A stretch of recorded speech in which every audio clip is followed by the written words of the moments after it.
All right. Well, welcome to day 2, everybody. We're so glad that you're all with us here today.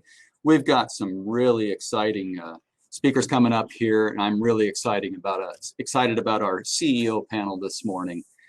It's always good when we get these 4 people together and to talk about issues and to see what's going on in the industry. So with that, Pam, I think we have a few housekeeping things that you and I need to take care of, and then we'll get into what everybody came for here.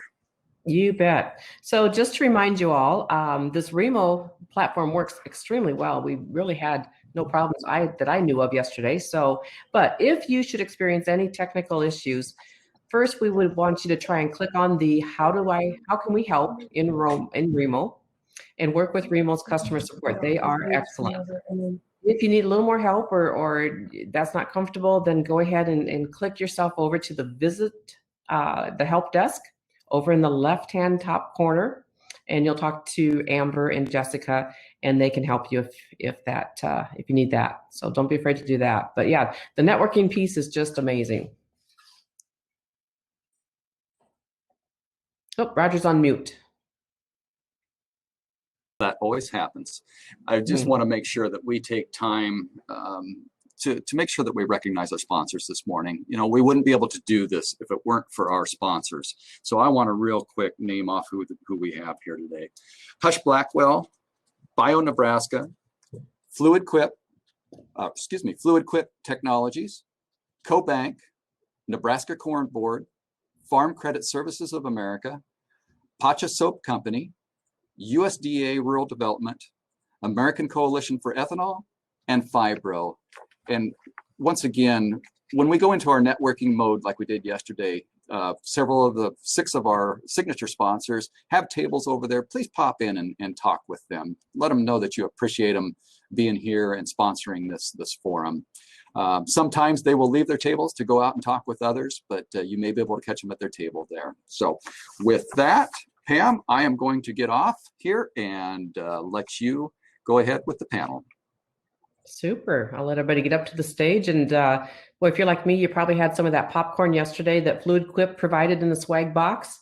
I know mine's all gone, but I have some chocolates that CoBank supplied in that box. So those are my treats for today.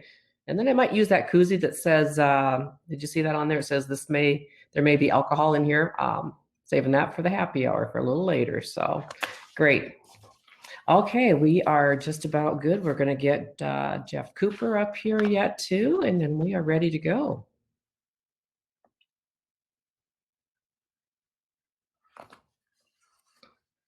Super, we have our panel. This is a very illustrious panel, as you can all see.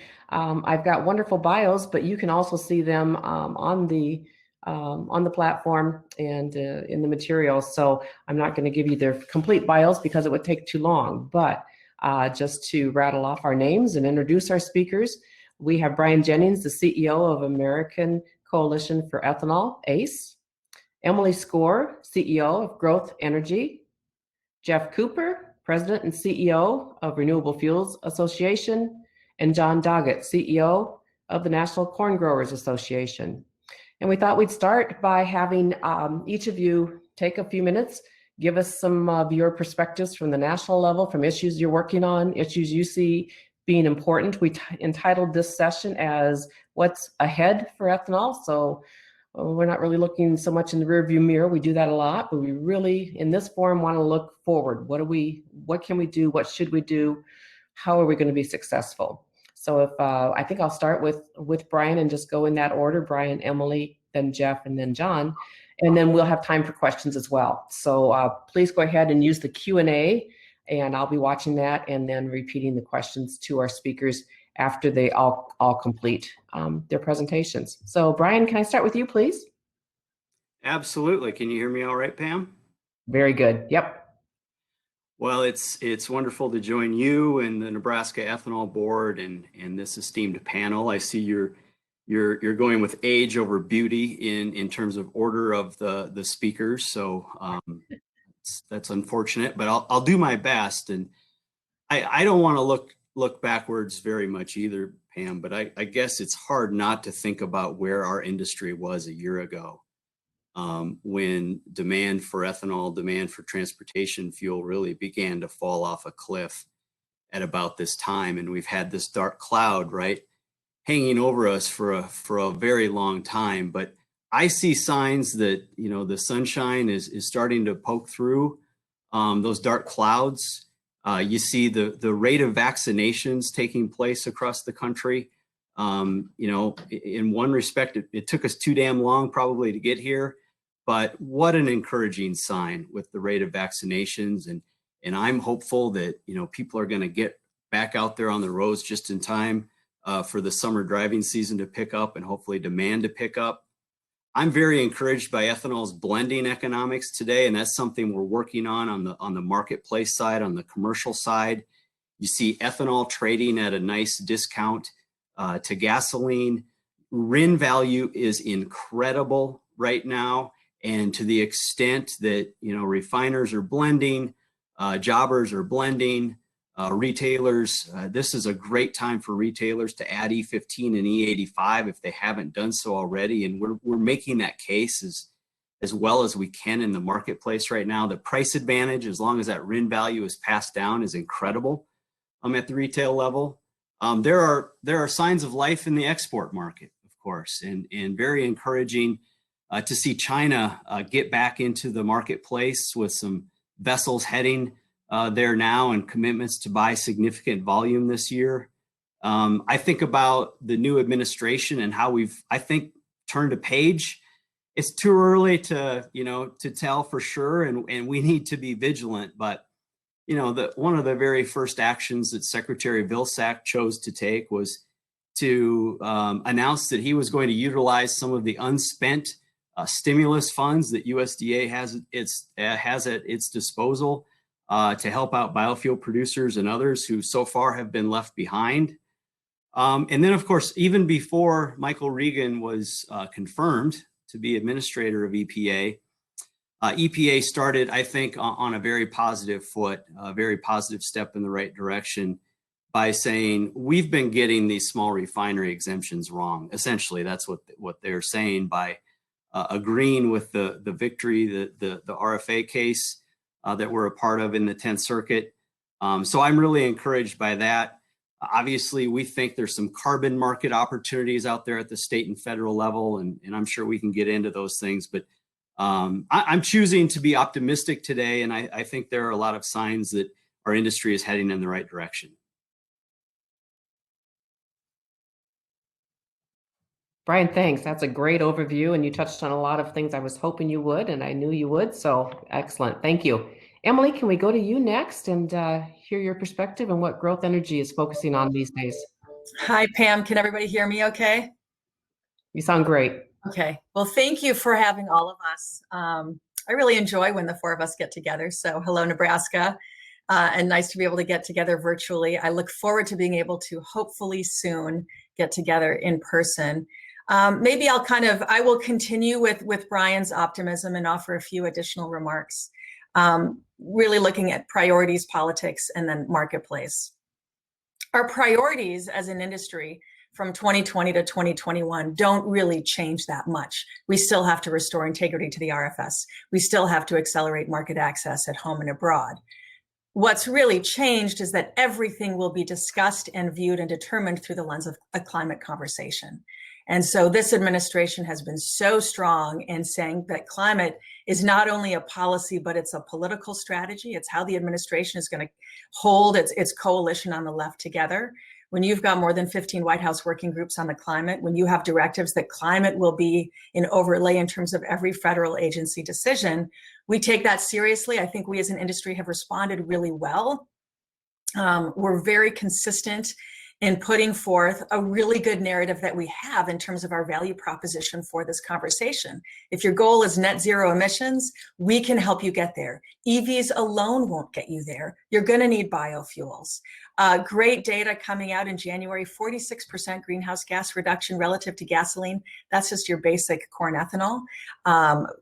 Additional science says, off-the-shelf technologies, that can be 70% next year. So very important that we make the case in every conversation that if you have ambitious climate goals, we can get you there today with today's fleet, with today's infrastructure, and we can do it affordably for all communities. So that's a big narrative that we are injecting into every conversation around RFS, around marketplace, around trade, and around stabilizing the industry. Politically, I am optimistic. I agree with Brian. It's early. We're still in early days.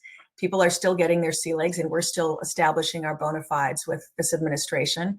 But the fact that we got Biden on the record during the campaign trail, strong support for biofuels, for a strong renewable fuel standard, admonishing Trump for his abuse of small refinery exemptions, that rhetoric and getting him on the record means that when Mr. Regan comes in, he knows what his boss's perspective is at a macro level with respect to biofuels. We couldn't have a better advocate than Mr. Vilsack, and Brian points to his first gesture and finally giving us some notice and respect with regard to relief. And I think, Regan is, fortunately, he doesn't come in with an anti-ethanol bias, but we've got our work cut out for us in terms of educating him so he can connect the dots with, well, if my boss says this, what does this mean in terms of all of the policies before me on the RFS, on E15 labeling, on infrastructure compatibility, and so forth. Quickly about, talk about the E15 marketplace. We're seeing a transition, which I think is incredibly exciting. Last year, worst fuel market in 30 years, and yet retail expansion of E15 grew by 10%. So that was at a moment in time when most retailers were freezing all of their capital investments. That is a signal that E15 has momentum. We need to continue to accelerate that. Years ago, we started out building the marketplace by saying, all right, if you've got E85, let's leverage that with a blender pump. The past couple of years, we've moved to have more E15 offering at terminal. So that lowers the opportunity cost for smaller retailers that can't afford to put in the blender pumps. So we've gone from maybe 5 terminals to almost 220 offering E15. That's the direct result of the retailers demanding that they have access to that. The next conversation that you're starting to see take place is that E15 replace the 87 E10 blend at the retail setting. So there's some interest and some rumblings already with existing retailers. Casey's and a few others have trialed that. So they're taking a look at it. You're also seeing really heightened activity in terms of the state legislatures, where they are looking at different ways that they can accelerate E15. Iowa passed an E15 tax credit. 5 additional states are looking at it. Iowa and Minnesota are looking at E15 standardization. So on the one hand, for our industry, that's exciting. It also gets a little complicated. How do we advocate for accelerating E15 in the marketplace, but also make sure that we do right by our long-term relationships with our retail partners? And then lastly, I very much agree with Brian. UK is moving to E10. The remaining parts of Colombia are moving to E10. Canada, in their clean fuel standard, is going to be moving toward E15 as one of their ways to clean up their emissions. So there's a lot of bright light globally. We still face strong headwinds with protective tariffs, so that's going to be a big part of our conversation with the incoming administration. But overall, I'm excited and optimistic, and I think we all are excited about our ability to engage in a climate conversation constructively. Emily, thank you. That was very good presentation, and there's just a lot going on as always, and appreciate the update there. Jeff Cooper, would you please go next for us? Well, I'm happy to, Pam, and thanks again for the invitation to join you all this morning. And Pam, it's great to see you. I see these other 3 folks quite often. It's usually virtually in recent months, but I haven't seen you in a long time. So great to see you, and happy to be part of this conversation this morning.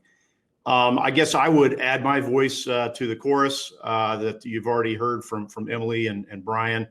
It does feel to me like we are really turning a corner as an industry, and not to mix metaphors, but we're not out of the woods yet. We do still have a lot of work to do on several of these areas that have already been discussed, but we are definitely making, we're kind of rounding that corner and seeing better days ahead. We're seeing that with just basic fuel demand.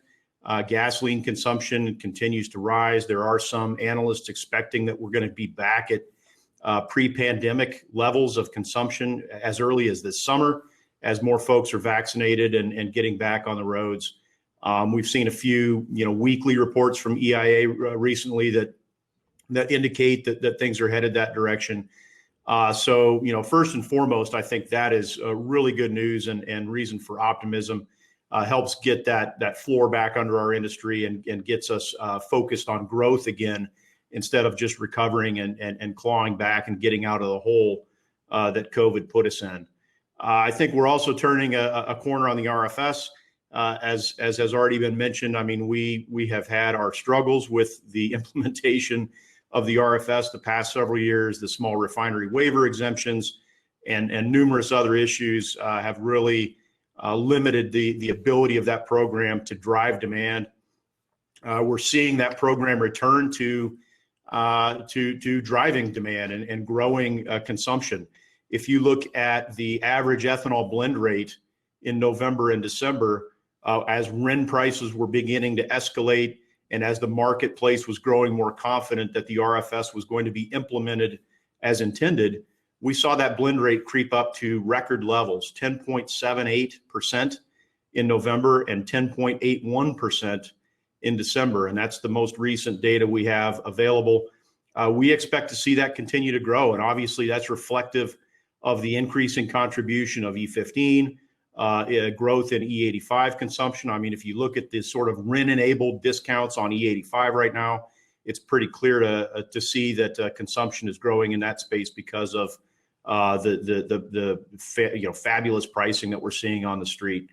And I think, just as you've already heard, I think we've seen a fundamental shift in the administration's approach and the political approach to the RFS. President Biden has expressed strong support repeatedly for the RFS. The new administrator, Michael Regan, has said the RFS will be a top priority for the administration. He's committed to greater transparency in implementing the program. And already we've seen EPA sort of put their money where their mouth is. They have, completely reversed the agency's position on small refinery exemptions. They now agree with the 10th Circuit Court decision. They just filed a brief on Wednesday with the Supreme Court at the same time that RFA, NCGA, ACE, and National Farmers Union filed our brief. EPA put their brief in, and it was very well aligned with ours. They agree with the 10th Circuit Court's interpretation. They agree that EPA under the past administration had erred in granting all those waivers. So we do feel like things are headed in the right direction there. There's a lot on the line with that Supreme Court case. We got oral arguments coming up in April, but we are very optimistic, cautiously optimistic that the Supreme Court will affirm that 10th Circuit Court decision, and hopefully that should be the nail in the coffin for the small refinery exemption program. We are turning a corner on E15, as Emily mentioned. We're seeing pre-blended E15 offered at more than 200 terminals today.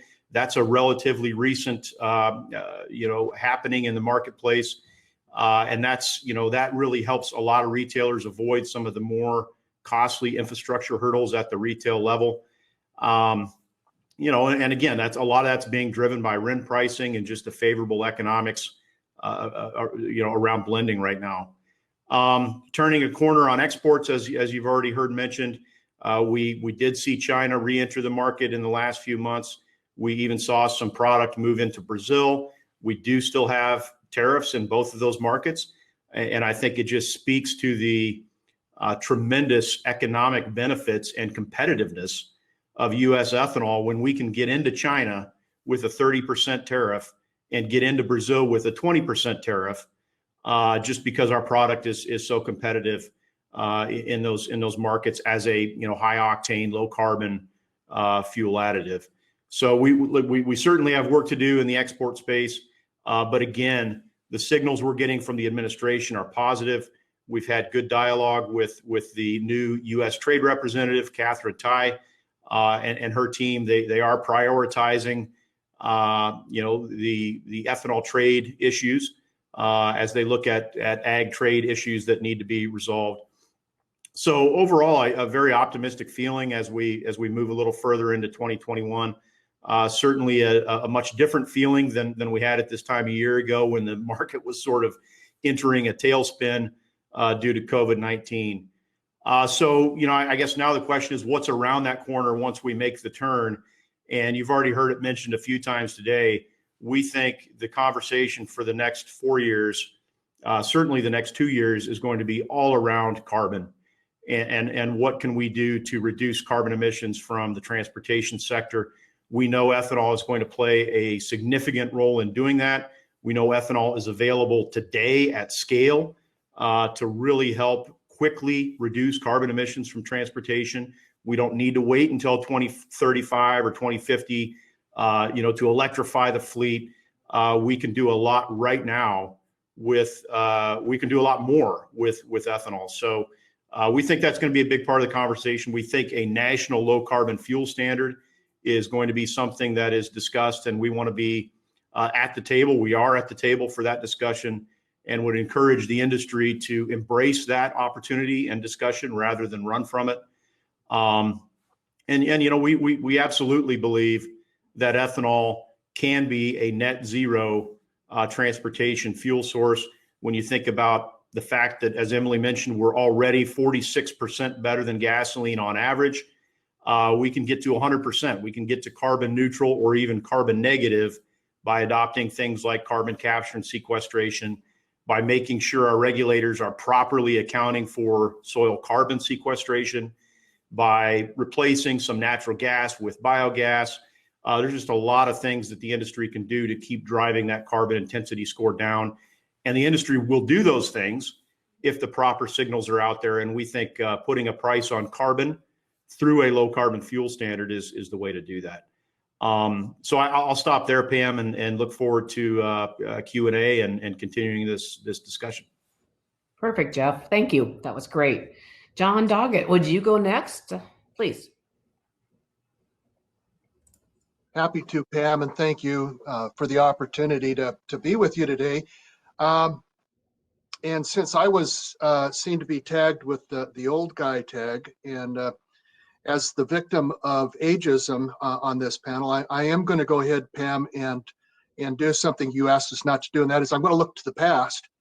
But I want to look to the past in order to frame the discussion for the future. And my younger panelists, probably some of them weren't here then. Brian was around and at the turn of the century, and we started talking about energy bills. And it was an interesting discussion. And, those of us in the ethanol industry, we were really concerned. We get George W. Bush and Dick Cheney, two oil guys, are elected president and vice president of the United States. I hope some of you remember the absolute terror that existed in the ethanol industry with those two guys being where they were. Turned out to be the best two people we ever had. And so I want us to remember that when we get to talking about who's our friend and who's not our friend, we need to build new friends. So those two guys came to town. We had a bipartisan, we had House was Republican, then Democrat, and then Republican, and then Democrat. But we passed a bipartisan bill in 2005 and then 2008. Why did we get that bill passed? We had a problem to solve. We had an existential problem that needed to be dealt with. We were way too dependent on foreign energy. 9/11 really put the inflection point there. That showed us how dependent we were on foreign energy, because in order to get that foreign oil, we were doing some things that really made people mad in the Middle East. And we ended up being in two wars that are still going on. And the thing that we did in the corn industry and the ethanol industry is we came forward and we said, we got a solution. Not the whole solution, not even the biggest part of the solution, but a significant part of the solution. And that was, as corn farmers, we can produce the feedstock, a renewable feedstock for the ethanol industry. And then we can put those ethanol plants on the outskirts of small rural communities and take the plywood off the storefronts on Main Street in Middle America. That's a pretty cool thing. But it wasn't about solving our problem, because we had a real problem because we had a lot of corn. wasn't our problem that was getting solved. It was the country's problem that was getting resolved. It was stepping forward and in a bipartisan fashion, figuring out how we're going to solve some problems that face this country. And we were in a good position because we helped solve somebody else's problem. So it wasn't because they like farmers, but it was because, hey, we got an ability here to do something. The other thing we did is we brought votes. We brought votes to this thing. And so that's something we got to remember. And we got to remember that that discussion that existed over about 10 years, it wasn't a 1-year discussion. It wasn't a 2-year discussion. It was a 10-year discussion. By the time we started talking about the RFS to the time we got to the second RFS, a lot of things changed. I remember a 6-month period there where all we talked about was RINs over and over and over again. How long, what's the shelf life of a RIN? We're going to get into those goofy conversations. Let's not let the small things get in the way of understanding what we have to do. And that is, we have to step forward and say, there's an existential problem that exists in this planet. And that is, it's climate change. And we have an ability to address that problem. And that is because we can produce a very low to no to net zero to plus net zero feedstock for the ethanol industry. And that can offset the production of that corn into ethanol. There are people representing all sorts of other industries that would love to be in our position right now. We're in the catbird seat, but but it's going to take a lot of work. So we have a number of different things that we're looking at. And I spent a lot of time with these other three folks, and we get along really well. Sometimes Brian is difficult, but we're working with him. But each of our organizations that we represent are going to be approaching this from a different position. And I think we need to acknowledge that, we need to accept that, and we need to embrace that. None of us have the perfect solution to whatever problem we're trying to solve. But together, we're going to have a number of different options and a number of different things we're going to bring into the marketplace of ideas. And so Brian's going to be pushing low carbon. Emily's going to be pushing E15. I have a feeling Jeff's probably going to be rolling out something here pretty soon that we're going to have a chance to take a look at. We're concerned about high octane, and we're going to be pushing the Next Generation Fuels Act. None of those things need to be the predominant thing that out there in that discussion. We need to work on all sorts of different opportunities. We do need high octane. We have to have low carbon. There's a lot of things that we can do. So we're going to be throwing a lot of things out there. And what we throw out there is probably not going to look anything like what we end up at the end of that, when that last vote is made and the president signs a bill into law. So we have a lot in front of us. We have a great story to tell. And I guess the thing we need to do right now is we need to make sure that the folks that represent us in Washington, D.C. understand that the problems that they are concerned about, we have solutions to. And that's a good place to be. And so with that, Pam, thank you for the opportunity to bring the old guy perspective to this panel. And I'll look forward to the questions. Great, John. I always love your perspective. So you added a lot to this panel, and appreciate it. We're going to take some Q&A, some questions from the audience. And I've got a couple that have come in. So let me start with those. And one of them has to do with, and if you can all unmute your mics if you don't mind. So we'll just do a free forum here. Yesterday, we had a presentation on the High Octane Low Carbon Alliance. David Hallberg presented information about that, and working with Tom Daschle, who has extremely good ties with the current administration.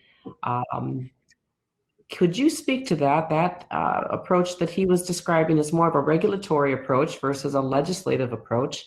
I know in David's view, there may not be a need for legislation, that it's already on the books, just needs to be implemented, regulations enforced. Does that jive with the legislative approach? Are they complementary? Could you speak to that? Well, maybe I'll jump in. I don't think the legislative and regulatory avenues to accomplishing our goals need to be mutually exclusive. I didn't hear, Dave's an old friend. He might dispute how I would characterize that, but I do consider him an old friend. I did not, watch his presentation yesterday, but we absolutely have an opportunity to reset the regulatory discussion with respect to the fuel economy and tailpipe emission standards that EPA will be rolling out, in the coming months. And that's a great opportunity to promote the high octane benefits of ethanol. I think the trouble is, I guess, because I'm the second oldest person on the panel, John, go back to the Obama administration when we made the case, I think very persuasively, that a high octane E20 blend should be a tool at the disposal for the automakers when it comes to meeting the standards. We didn't get very far in regard to that discussion. And then the Trump EPA rolled back the Obama standards and proposed their own standards. And we once again made the case, I think very persuasively, along with the automakers, by the way, a very diverse coalition, that high octane fuel is a low cost solution to helping meet these CAFE greenhouse gas standards. And I was personally told by Scott Pruitt in his office, we're going to help you on high octane fuel. Their proposal did virtually nothing for high octane fuel. And so now here we are again with a new administration going to take a new run at these CAFE greenhouse gas standards from a regulatory standpoint. And I absolutely agree. We ought to be at the table making a persuasive case that high octane fuel is an easy technology that the automakers can take advantage of when it comes to meeting these standards. But gosh, we also have a Congress, all of my fellow panelists have talked about it in one way or the other, that's focused on climate. And there are going to be a lot of different legislative vehicles that are introduced and at some point start to move in Congress, focused on carbon, focused on climate. And we have, I think, an even better opportunity, in my opinion, to work with Republicans and Democrats in Congress to make sure that we position corn ethanol as part of the solution to some of those climate bills that they take up. And so I don't see a regulatory approach and a legislative approach is mutually exclusive. I think we can't afford, frankly, to look at it that way. I think we have to take advantage of any and every opportunity that we have. Yeah. And I would agree with Brian. I think, in fact, not only is it not an either or prospect, it's you have to do both. I mean, it's a belt and suspenders approach. You got to have parallel tracks. There is an opportunity, there is an opening, I think, with the rewrite of the SAFE rule that is coming up, the fuel economy regulations.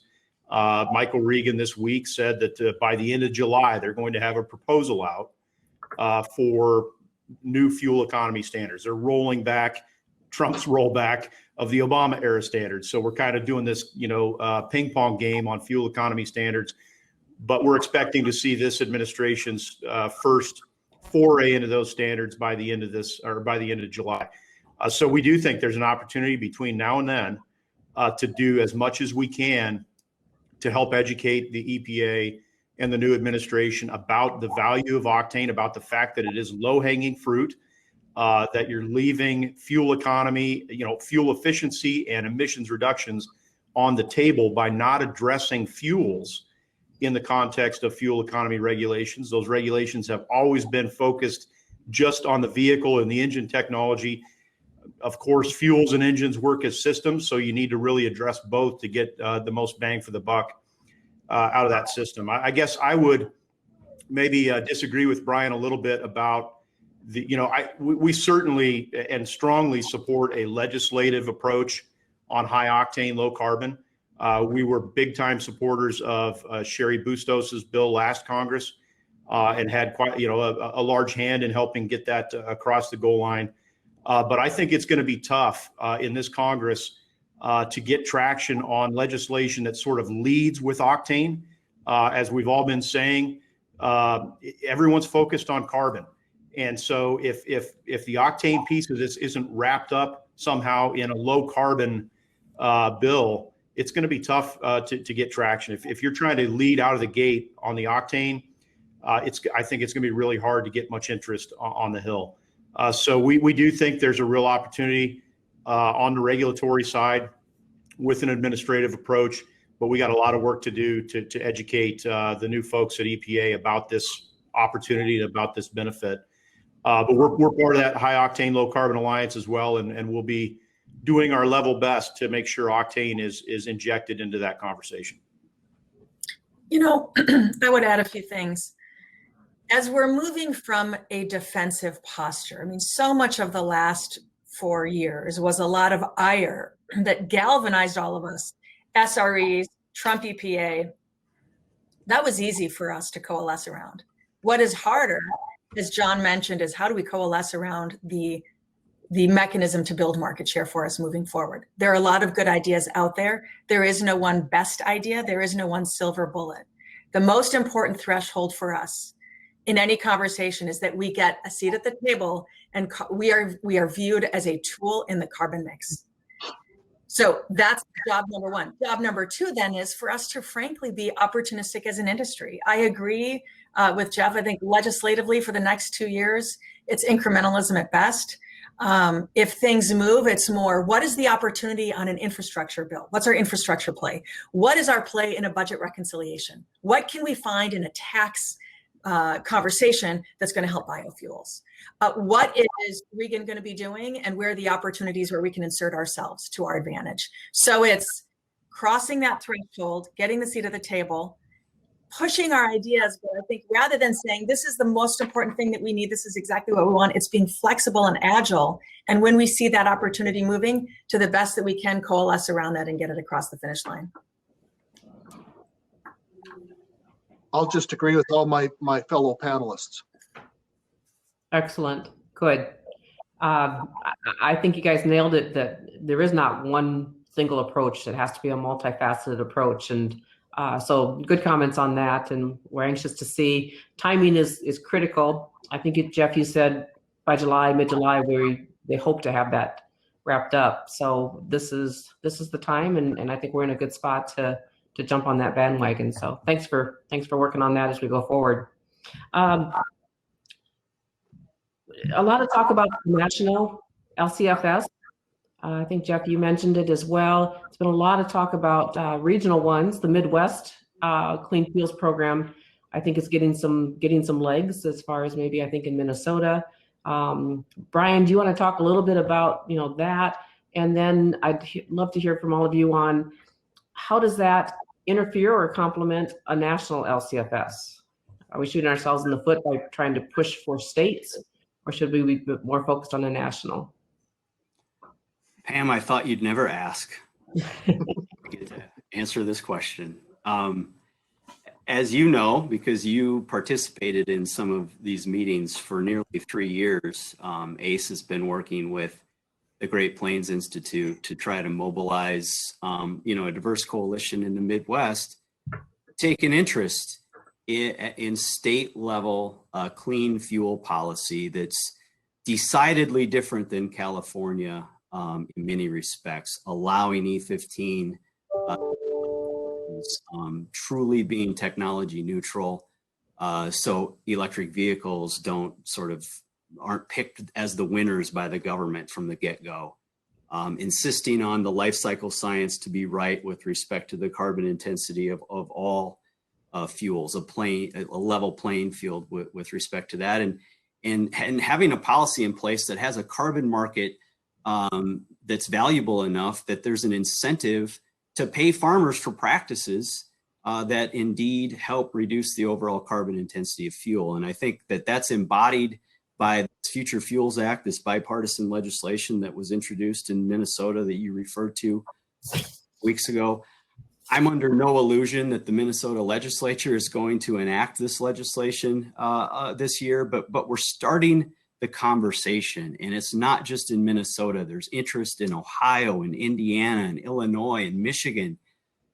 New Mexico took a run at legislation. Legislation may pass in Washington and New York. And to your question about does efforts by us and others to try and enact clean fuel policy at the state level frustrate or complement the national conversation, my opinion, and it's simply my opinion, is that the state level activity absolutely complements and can and should inform the national conversation. And here's why. Right now, really the only or a couple of the only programs in place are on the West Coast, the most prominent of which is the California Low Carbon Fuel Standard. In many respects, it's been great. E85 use has quadrupled under the California LCFS, but that program has a lot of imperfections. It's got a lot of warts. It does favor electric vehicles over all other low carbon technologies. It does cherry pick the GREET model. Right now, California doesn't allow E15 use. That would be a shame if the California program were the example, the model by which Congress and the Biden administration someday take up a national policy. We have to do our level best, not only to create carbon markets in the Midwest that increase the demand for ethanol and the value for ethanol, but show Congress and show the Biden administration there's another way to do this. There's a different way to do this. And it's particularly important for politics. And that is that if low carbon legislation ever picks up steam in Congress, it's going to require Republican votes in the United States Senate. Thankfully, Republican senators aren't going to endorse a California approach to low carbon fuel policy. But if we get it right in the Midwest, or at least build momentum about how we can get it right in the Midwest, that could lead some Republicans in the Senate to say, I could be comfortable with this. If you can guarantee we're going to have some credit value, go to farmers for activities, if we're going to treat biofuels fair. And that's exactly what we're trying to accomplish with the Midwest effort. And Pam, I guess I would add to that, again, I don't think it's an either or proposition. I think we have to be doing both. We have to be pushing at the state level for adoption of these policies that are done in a way that do benefit biofuel producers and farmers, that don't make some of the same mistakes that California made. And then when you get enough states adopting these sorts of policies, it puts pressure on that national conversation. I mean, look at again, kind of going back in history with John. You look at how many states adopted ethanol blending requirements kind of independently, and that really put pressure on the Congress to look at a national program, which became the RFS. You had states doing MTBE bans and phase outs. So a lot of this action begins at the state level, and once you kind of hit a tipping point, then really there's nowhere else to go but a nationwide conversation. So we think that's the way this is headed, and we absolutely want to have some of the states that are adopting LCFS programs to be adopting LCFS done right. So when it does come time for that national conversation, we can point to a Minnesota program or a Midwest regional program or Iowa, Ohio, whatever LCFS, and say that's the model we think should be imported into DC and used as the basis for federal regulations. So again, I don't think we have to pick or choose between a state and national approach. I think we got to be doing both. I think Brian and Jeff, excellent comments, and I agree with what they both had to say. I would emphasize as well, the details matter. And so we've got to make sure that we get it right so that any future, whether it's a state, local, or a federal LCFS, does have that growth path opportunity for ethanol. And I think, an important component of the conversation too, when you get to the federal level, is that let's have an LCF conversation, but we don't have to bring the RFS into it. The RFS is a very good energy policy. Let it stand. Let's have a conversation over here about LCFS in addition to the law that we have on the books. Good clarification. Yep. John, I think the corn growers are extremely important in this conversation. I think the success of a Midwest policy, especially, and then a national policy, will depend on the involvement of the farmer. How do the farmers, how do the corn growers view a low carbon fuel policy, especially as we look at the soil organic carbon sequestration value that can really make our fuel, as you said, a net zero or even minus zero carbon sink? Sure. Well, Pam, we've spent so much time in working on our sustainability platform. We can prove so many things that we could not, that we only thought maybe existed 10 years ago. Our soil health partnership has nearly 8 years of really good data across the Midwest from 200 farms as to what works, what doesn't work. Not only how much carbon are you sequestering in the soil, but how much money did you make, more money did you make by using that practice than you did had you not? We want to do both. We don't want to just sequester carbon. We want to sequester carbon and have that farmer make more money. The importance of this is, and the driver on this is, the more of these practices you do, the more money you're going to put in your pocket. That's a nice incentive. As far as, as a state or the state low carbon fuel standards, these are laboratories for what we can do nationally. And, it isn't just what works right, it's what we find out that didn't work right. I've repeated a lot of my mistakes, but every once in a while I learn something from them. That's what we need to do. We need to learn something from, these programs, because Minnesota can have a great program. I have no doubt that they will. They've been doing this for a long time, but they'll probably get a few things that didn't work out the way they wanted them to. Same with Indiana or Illinois or whatever. We need to take a look at all of these. They are not contrary to one another. I think they just add value back and forth across the chain. As far as where corn farmers are, we are very committed to high octane, but we are certainly also very committed to low carbon. The thing we're most committed to is let's grind more corn to make more ethanol. That's the most important thing. Amen. Absolutely. I'm going to put a message out to everybody. I would take some more questions for our panel here. You can either use the chat function, I have that up and I'm watching that, or the Q&A. So whichever way works better for you. But I would welcome your questions. I've got a couple more here that I can go with, but I also want to make sure we cover issues that you are interested in. Just to finish up on that conversation about a LCFS program in Nebraska, that question was raised to Governor Ricketts yesterday during his opening remarks of our forum. Very positive response from him. Comment was he hasn't seen any legislation or heard of any being prepared. Well, that's probably going to change pretty soon, I'm hoping.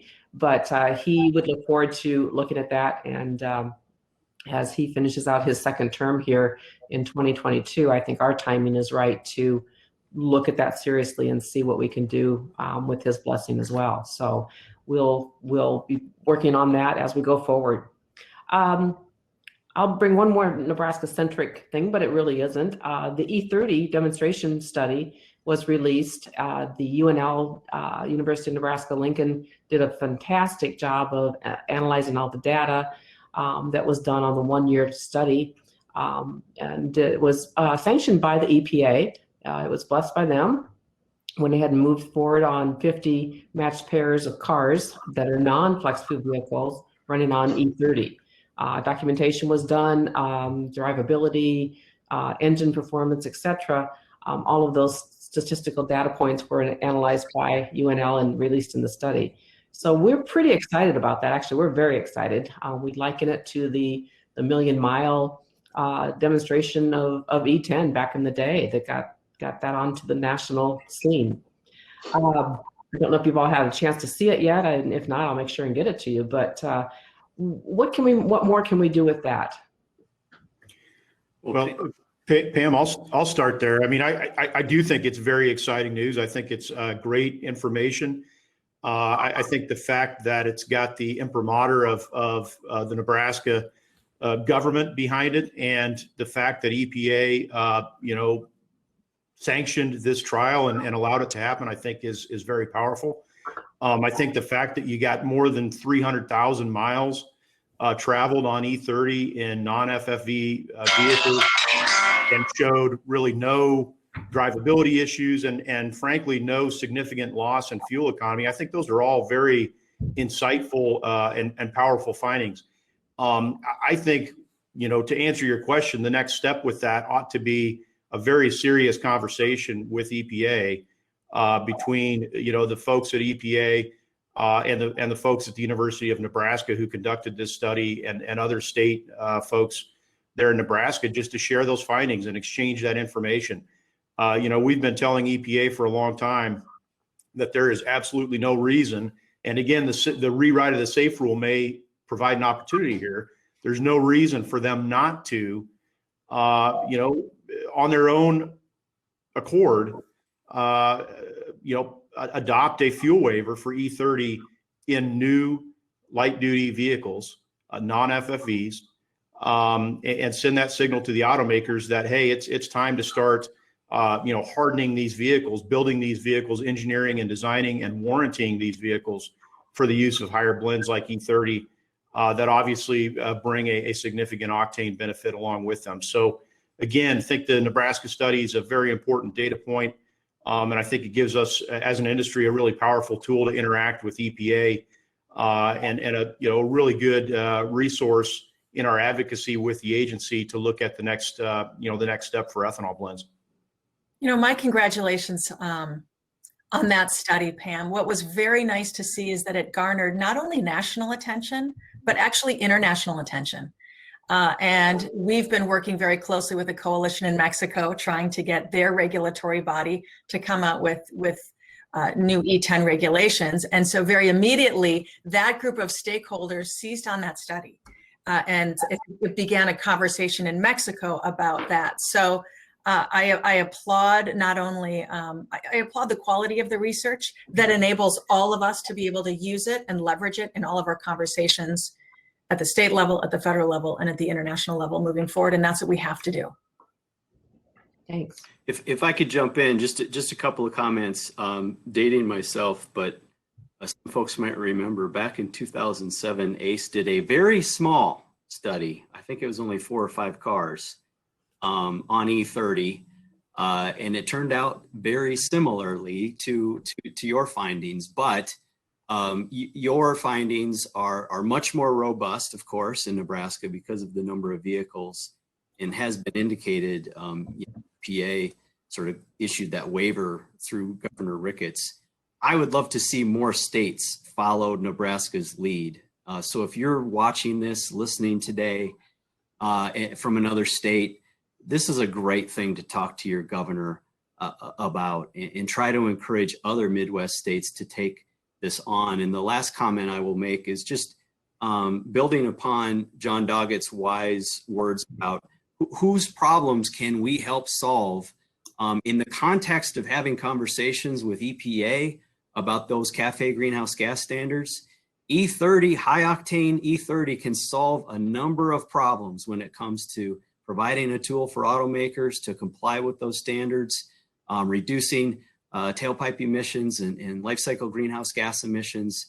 And so there's a great story there that we can sort of reinforce by promoting the findings of that E30 work that you've done in Nebraska. So well done. Thank you. And hats off to the Nebraska Ethanol Board. They pushed and worked on this for a number of years to get it to happen. So yes, let's push and get the 300 and some thousand miles that were driven in the study, and let's get that up to over 1 million miles, and including other states. Pam, I would say that it's important to have the data, important to have the studies, but I swear that there is a storage unit in Chesterfield, Missouri, not too far from our headquarters, that is just full of all of the studies that the National Corn Growers Association has paid for and a lot of wonderful findings. We haven't sold those very well. And, if the ag and energy legislative assistants for both of your senators and all three of your congressmen aren't intimately aware of and conversant in what those studies said, there was no reason for you to have the study. You have to sell the study, and you can't sell the story to a bunch of corn farmers at the coffee shop on a rainy day. You have to go and sell it to folks in downtown Omaha. You have to sell it to county commissioners. You have to sell it to everybody. And you know, these studies, we all do too many studies, and then we forget to do the second part of the study, and that is the most important part, and that is get it out there and use that data to further your cause. Excellent point. Excellent point. Makes me glad we have Anil from the University of Nebraska-Lincoln as our last speaker today that will really inform this panel of the forum, or this whole attendance of the forum. But yeah, you're right, John. We need a broader audience. Excellent. A couple questions, and one follows along this line a little bit as far as cars. Devin Mogler asked, the automakers haven't moved to build cars optimized for higher blends of ethanol, and now they're all in on EVs, as we know. Is there any opportunity for us to convince them to include us as FFV hybrids? Well, Can I let me go first. You go first. I'm the guy here, Jeff. I'll tell you what, the autos do need to get involved, but you know, I used to work for a manufacturer who had dealerships, the Alice Chalmers Corporation. That's years ago. You need to go walk into your GM dealership. If you bought a pickup, or if you're thinking about buying a pickup at your local GM dealer, go in and talk to the owner of that dealership and tell them how you bought that pickup. You bought that pickup because you made a little money selling corn. You bought that pickup because you made a little money in the ethanol plant. We need to remind these dealers about the communities that they exist in and the importance of the ethanol industry to that community. We're not going to get through to the C-suite in Detroit. We've tried that over and over again. I remember a young man who used to work for the corn growers years and years and years ago, and I think he tried that too, but then he went to RFA and you know, that's where we're at. But we have to work with the dealers. You have to go in there and start pushing on the dealers, because I can tell you from personal experience that when the dealers start getting a little irritated, they're going to pass that on up, and that folks will listen to them there. So I'd be going in and talking to your GM dealer and the Ford dealer and everybody else. This is important to the Midwest. You want to sell pickups in the Midwest? You better understand what's going on in the cornfield. And I wouldn't disagree with anything John said about the grassroots push up through the dealers, but we have tried that as well with limited success. It's not to say it's not important and we shouldn't keep doing it. You know, several years ago, but our constituents sent 60,000 postcards, 60,000 to the automakers in Detroit saying, we want you to keep making flex fuel vehicles because of all the reasons John said. And the response we got was, nah, we're going to move away from FFVs because we don't get CAFE credits for them. And so I think to answer Devin's question,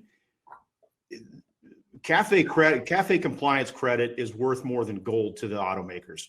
And until we can figure out a way to restore some modicum of meaningful credit for fuel economy compliance and GHG tailpipe compliance, we're going to have a hard row to hoe with the automakers on FFVs and E30 optimized high octane engines. And until they get some credit that they can turn into EPA to show compliance with their fuel economy standards, it's going to be difficult for us. So it's a multifaceted approach. We got to keep that grassroots pressure up. We got to keep reminding dealers all the reasons John said they need to continue making FFVs, but we've got to figure out a regulatory pathway. And again, maybe it's through the rewrite of the SAFE rule to reintroduce more meaningful compliance credit through fuel economy and tailpipe standards. You know, I totally agree with John and Jeff. For the autos, I mean, they've been very clear. They're going to be agnostic on the source of octane.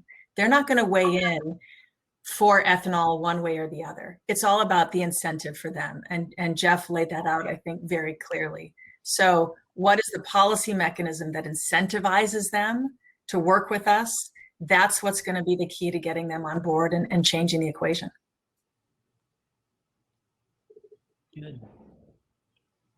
Good discussion. This question has quite a few votes as far as many want to hear about this. What do we need to do to eliminate or reduce the 2 to 5% denaturing obligation to turn our clean ethanol to 100% biofuel and get back at least 2% or a little more of market share? Pam, that you whoever asked that is that's the $10,000 question, or certainly worth more than that. We've been after TTB for years on that requirement, and we think it's completely unnecessary. We think there are we're past the original rationale for that denaturant requirement. We don't see any reason to continue requiring producers to poison their ethanol with 2% denaturant, 2.5% denaturant today. But I will tell you, it's a taxation issue. And it's been tough to get any breakthrough there. One thing we are seeing some traction with is getting TTB interested in approving renewable denaturants. And that may be another way of skinning the cat, where we can denature fuel ethanol with another renewable fuel product that makes it, renders it unfit for human consumption. But a lot of work to do there. It seems like something that would be so simple, but we've really had a tough time breaking through at TTB on that issue. Good. I think thanks for working on that. I know you have been working on that doggedly for quite a long time, but yeah, that would give us a couple more percentage points, and that's always good. This question's a little different here. Christy Moore asks, well, I think the domestic conversation is important. Around the world opportunities. So we are working policy, technical and regulatory issues. What else can we do? Looking at a global perspective. I think we've got a lot of opportunity to the north and the south, our neighbors to the north and the south. Canada has become our #1 trading partner for ethanol. They've got very forward-leaning clean fuel policies. They're finalizing their own clean fuel standard, which has a nod toward an E15 marketplace for 2030. So excited to continue our conversation there. Mexico could potentially be a market opportunity for us the size of California. If only they could get back to an E10 situation. Right now, we're spending a lot of time. The CRE, the regulatory body, has a May 27th deadline to reintroduce rulemaking that would establish E10. So we've been spending a tremendous amount of time with stakeholders in Mexico, with Grains Council and RFA and Corn and others, trying to make some progress, and really similar to kind of the Trump situation that we had, where we've got to get to the actual president of Mexico for him to pass that to agency. I mean, Brazil, unfortunately, we were hoping that at the end of the administration, we could have eliminated that TRQ. And right now that we've got a 20% tariff on every gallon going to Brazil, and they are able to export into the US virtually tariff-free, that's a very imbalanced relationship. And so very important conversation point with USTR. And, China, of course, is the flip the switch opportunity. If China opens up the way that we know it can and should, that would most immediately flip the switch in terms of demand. But you've got a lot of countries, I talked about a few before, who are moving into the E10 scenario. And so we've got to be as bullish and as engaged on the global platform as we are on the domestic platform. Excellent. Thanks for your work on that, Emily. And I know the Grains Council does a fantastic job, as do others in that arena. So it takes a lot of time. Probably time for one more question, maybe two. Let's see here. With positive carbon calculations relatively unknown outside the industry, I view an embrace of blockchain tech including an embrace of cryptocurrency as a lucrative next step for biofuels. Agree or disagree? John, that's your question. Yeah, that has John Doggett all over it. I spent about half an hour earlier this week trying to figure out what Bitcoin mining really means. I know now less than I did 2 weeks ago. So I will pass on that question and turn it to one of my more able and intelligent panelists. That wouldn't be me. No, I really don't have anything to add there either, Pam, other than I know that there are some folks really looking seriously at integrating blockchain approaches into the biofuel supply chain. Good. Yeah, I don't really have anything to add. Troy Bradenkamp come up with that question. Let's blame it on Troy. Okay. A couple on the reset of the RFS in 2022. Can we go there? Let's see what we know for now and where we think it might go. Well, yeah, I mean, we know that EPA has their head down, their heads down right now working on a proposal for the post-2022 volumes, the so-called set rule. By statute, that final rule is supposed to be out in October of this year. EPA has already confirmed to us that they will not make that deadline. They think they'll probably be lucky to have a proposal out this summer or early fall, and then a final rule probably sometime in 2022. Our approach in interacting with the agency has been to say, look, you've got 6 statutory factors that you're supposed to evaluate to inform the volumes in 2023 and beyond. And they involve things like the impact of the RFS on energy security, fuel prices, farm income and rural economic development, food prices, commodity prices, environmental quality and emissions. Our point to the agency has been any objective analysis on any of those factors is going to show that the RFS has been an absolute winner. It has improved the environment. It has reduced fuel costs for consumers. It has boosted farm income and helped rural economies. So, on that basis, we shouldn't expect to see anything less than what we see in 2022 when we talk about 2023 and beyond in terms of volumes. We expect the RFS to continue to be a growth driver for the industry long term. Now, what those volumes look like exactly, I think will be up for debate, and there's a lot of analysis and a lot of discussion to happen to set those actual volumes. But the sort of the line we're drawing in the sand is we got to see continued growth in the categories for all renewable fuels beyond the 2022 volumes as we move into 2023 and beyond. I guess the last thing I'd say, Pam, is we're hearing that EPA very likely is going to look at options for getting out of this sort of annual RVO process as they think about a longer term approach to after 2022. They'd like to look at maybe a multi-year rulemaking where they're setting standards for several years at a time. I think we could get behind that depending on how they do it. I think all of us get sort of weary of the annual grind on these RVO rules. But again, I think with Administrator Regan now in the saddle there, we feel optimistic about where EPA is looking at this and how they're thinking about the set rule. But I think we're going to have a lot of engagement with the agency this year as they're putting that proposal together. Jeff, would it be fair to say if you have a multi-year RVO, perhaps you'd have less volatility in the RIN market too? Wouldn't that give some stability? That's absolutely part of the thought. Is it first of all, it gets you out of the process of doing these annual proposals and final rules, and it also just provides more clarity and longer term certainty to the marketplace.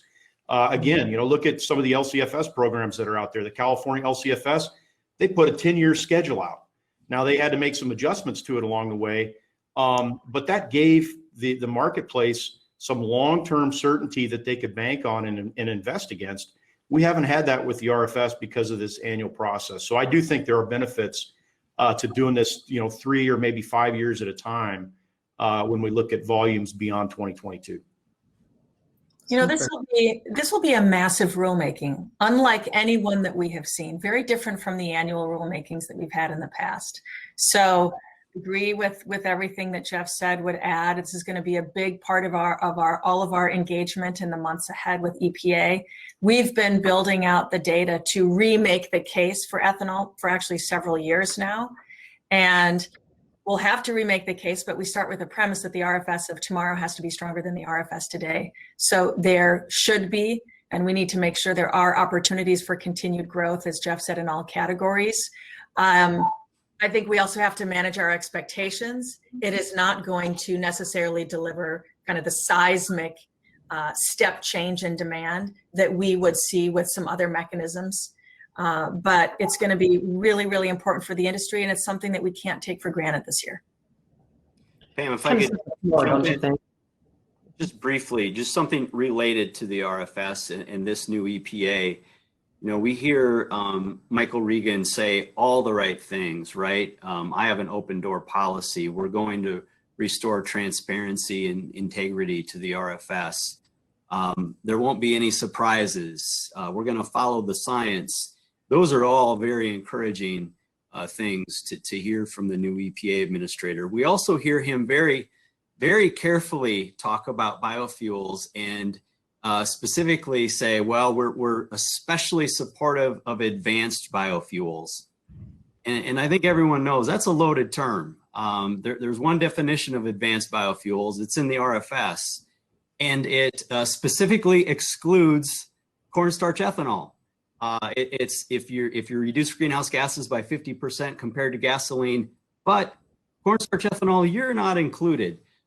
We've got to be very persuasive in making the case. My colleagues have cited the life cycle, the latest life cycle science that suggests just your average corn ethanol is 50% cleaner than gasoline. So by definition, we are an advanced biofuel, except for that sort of political exclusion that was included in the RFS. We've got to reframe this discussion for the Biden administration and for EPA so they recognize that corn ethanol is absolutely an advanced biofuel, if that's the sort of terminology and rhetoric that they want to use. I'm in full agreement with Brian, and the reason we had the exclusion for corn-based ethanol was that was how we got 15 billion gallons.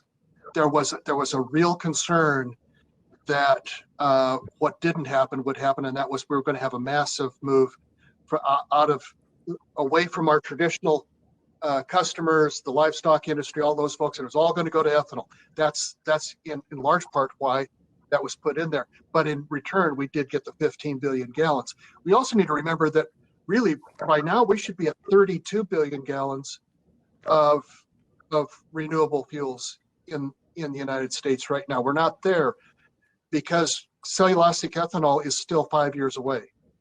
But I've had one-on-one conversations with Michael Regan and 2 small group meetings with Administrator Regan, and I challenged him a bit yesterday when we talked to him because he had said at the AgriPulse forum that we need to work on advanced biofuels. And my point to him was, Mr. Administrator, corn is an advanced biofuel now. The corn that existed back when we did the 2008 energy bill is completely different than it is today. The ethanol processes that were in existence in 2008 are completely different than we have today. We have made all of this advancements in this space, and now you're going to go ahead and limit us because of a term that is no longer relevant. Getting it right, no matter what the feedstock is, that's the most important thing. And I think we're going to have an opportunity there, but we're going to have to make sure that we keep people away from getting panicked about food versus fuel, because that still is out there. Those are all good points, and I have really enjoyed this panel discussion. Thank you all for today, and thank you all for everything you do for the ethanol industry. Because of all of you, we are stronger, better, and have a bright future. I think we're going to sign off now so we can get our next panel or next presenter up. Thank you so much. Thank you. Thank you, Pam. Thanks, Pam. It's been fun. Pam and Emily and Brian and John and Jeff, thank you so much for an excellent, excellent panel this morning. That was very good information that we very much appreciate. And again, we just really appreciate you taking the time to come and join us this morning. So thank you so much. With that, we are going to move on to our next presenter. And this morning, I would like to introduce everybody to Neil Jekyll. Neil is the Managing Director of Fluid Quip Technologies. He leads the directed efforts involved with the overall operations of Fluid Quip Technologies, including company's growth strategies and technology development and deployment activities. Jekyll is an accomplished business executive with more than 25 years of experience leading businesses, managing complex projects, products, directing technical and professional work teams, providing critical business strategy guidance and support, and implementation execution. With that, Neil, thank you very much for being with us today. And I believe what you're going to talk about today is, as we look at our ethanol plants and moving towards biocampuses, we're going to explore that some more. So thank you so much, Neil. Absolutely. Thank you very much, Roger, for having me today. Hopefully you can hear me okay, and I'll get my presentation up. And I'm so used to wearing masks, I forget this is a virtual event. I guess I don't need this, do I? So a little bit different there. All right. Thank you. I appreciate the opportunity to present today. When I looked at the title, I started scratching my head as like, where am I going to go with this, right? And I'm like, you know, we've been kind of talking about this for a long time from the FQT side, right? And I'm like, all right, this is what we've been talking about. This is what we've been preaching for the last 10 plus years. So this should be pretty easy to put together. And as my team knows, you know, when I put presentations together, it's like I want to make sure every word is correct, everything's is. And so it took a little bit, but I think in the end here, really I want to have a good message around. We have a huge opportunity ahead of us. And I know there's a lot of uncertainties here and there and a lot of things going on, but we have such enormous opportunity in the dry grind ethanol space. And that's what I'm going to walk through today to talk about that. And it's here today. And we just have to open our eyes to see it, right? And realize it. And yes, it's going to take some money and some capital and some investment. But I think that's, you know, that's the easy part in the end. And so with that, bear with me. I'll walk through the slides and obviously open up for conversations as we move forward here. So a little bit about Fluid Quip Technologies. We are an engineering technology team. We've been around for a long, long time. A lot of our technology and engineers and folks come from the ag processing industry. That's the beauty. We've been there. We've done it. We know what it's like, right? We've got an extensive team. I think we're pushing 60 plus folks today. And, you know, besides engineering, project management, CAD operations, nutritionists, R&D, lots and lots of great team folks, not only here in Cedar Rapids, but throughout the Midwest, right? Our technologies are now more than 2.8 billion. End of this year, that will be well more than 3 billion gallons globally. We do have technologies around the world, US, et cetera, and in Brazil, a lot there as well, Europe. So we are growing beyond just obviously the US and a lot in Nebraska as well, and growing beyond. Real quick, right, we announced this awesome partnership with Green Plains as well as Osprey and BlackRock here over the last 2 months. It is really exciting for us from an FQT Fluid Quip perspective. It really, we've been wanting to really, you know, grow and expand our opportunities, and we have no lack of innovation, no lack of ideas in terms of how do we transform the dry grind industry, you know, beyond just a few products today. And that's really what this has allowed us to do by bringing these awesome partners together with the financial backing, and really allows us to do what we do really well, which is innovate and bring new technologies and new ideas to the marketplace.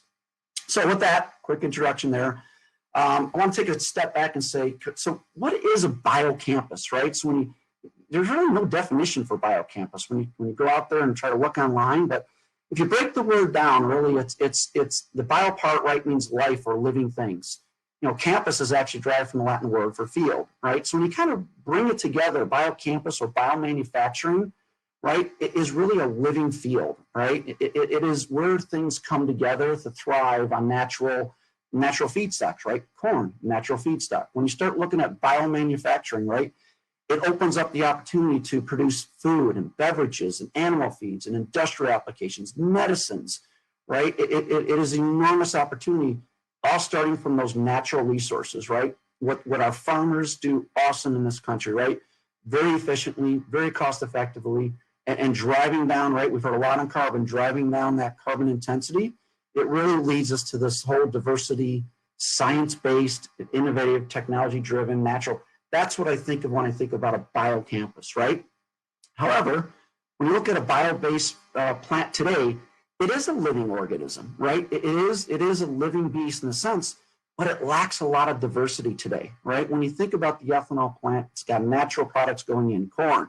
It's a living organisms with the yeast growing, right? So every 8 hours, you get a new result out of your fermentation system. But we only get really 3 products out: fuel, fiber, and an oil product, right? So we're really kind of limited in terms of what we do. And this is the majority, and this is changing, and this is what we'll talk about. But when you really look at the ethanol industry, right, and you look at the biofuels crush margin, sorry, Nebraska, I didn't have a Nebraska ethanol crush margin. I found an Iowa one. But I don't think it really changes between Iowa, Minnesota, Nebraska, Illinois, Dakotas, right? The bottom line here is that we see a trend lower and lower and lower, right? And even more so when you look at the last couple of years. So what does that mean from a challenge point of view, right, in our industry, right? This is the definition of a commoditized industry: lower lows and lower highs. And that's all we continue to see, a downward trend. Almost every major ethanol producer we talk to pretty much projects break-even mechanism for the ethanol component going forward. There's not a lot of opportunity out there, right? We know that. We see that. Margin compression's out there, market variations. We heard a lot from the previous panel, right? We need to try to open up E10, E15, E30, right? Not just in the US, but global. And there's a lot of hurdles there. And that just leads to lack of confidence and lack of decision, right? Because the unknown really becomes a lack of decision. And this next slide is scary to me, right? Because, and we hit on this a lot over the last 2 days in the panel, in the discussion, right? This is just the last couple of weeks headlines around EVs and electric batteries and electric vehicles, right? There was an article on the Wall Street here a couple of weeks ago. Israel, I mean, these guys innovate, right? They now have, remember you take your iPhone, you can put your iPhone and put it on a charger, right? And it automatically charges. Most cars now have it on their central console or whatever. You can charge your battery basically remotely.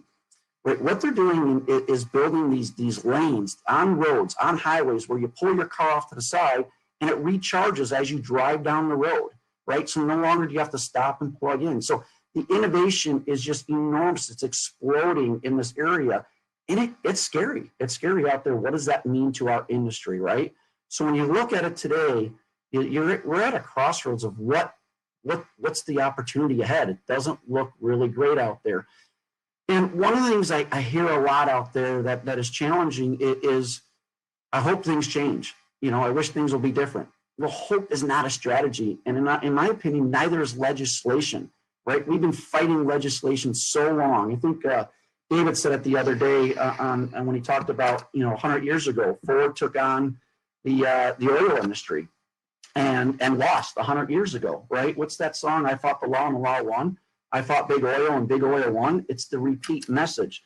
Let's stop fighting big oil. Let's move around them. We can pivot so much faster in our industry, right? We did that. If you look back in March last year when COVID hit, right? We pivoted, right? I think we talked about the how many people jumped on quickly, right, to get into making higher purity alcohols, right? We responded with a crisis faster than anything else. You didn't see the oil industry pivot and make high grade alcohols, did you? No, we did it. We can do that. We just have the faith. We have to have the faith and belief we can do this, right? And we can, and the technology is there to do it as well, right? So when you look at the biorefinery concept, right? What we call FQT biorefinery concept, right? You look at an ethanol plant. This is the potential. This is the potential when you talk about energies and fuels and oils and proteins and sugars and biochem and medicines and feeds and yeast and all sorts of great things can be done at a dry grind ethanol facility. It absolutely can be done, right? And today, right, with our technologies, with liquid technology today, we are seeing an uplift of 10 to 20 cents per gallon, right? That's above your break-even economics, right? And if you do get a few cents here and there, right, it's even greater. So the technology is there today.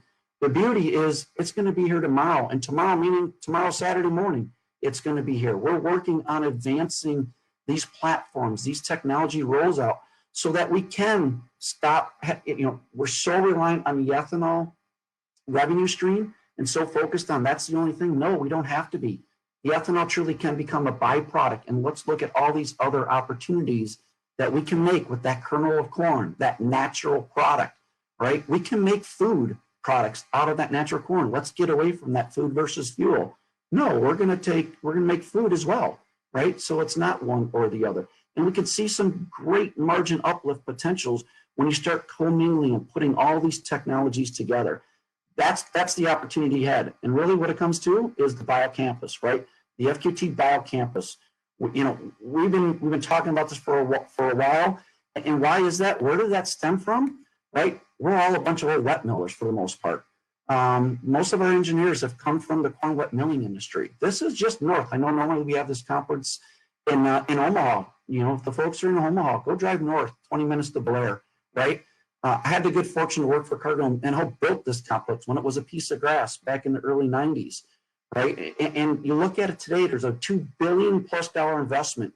It is a biorefinery campus. They have enzymes, they make yeast, they make stevia, right? Food products, PLA, right?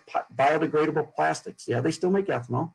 Yep, they still make sugars, but they make a whole bunch of other things in that wet mill.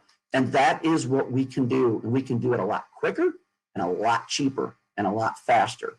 That's the beauty. So when you talk about the dry mill relative to the wet mill, our competition is where I look at it a little bit. When I look at it from a biocampus point of view, right? Not just the ethanol point of view, the true biocampus point of view, right? The wet mills can make oil, they make meal, they make gluten, they make animal feeds, they make starches, sugars, they make biochems, lysine, lactic acid, citric acid, things like that go in both the food industry as well as the feed and as well as the consumer goods, packaging, things like that. Today, we are at, when you look at the biofuels plants today, right, you're sitting there saying, okay, yeah, we can make a few things. We have DDGS, we have oil, right? We've got biofuels, and now we've added what we call our corn fermented protein, right? That's the work what we've come up with our high protein, our 48+% protein product. And recently we pivoted and moved to some higher purity alcohols.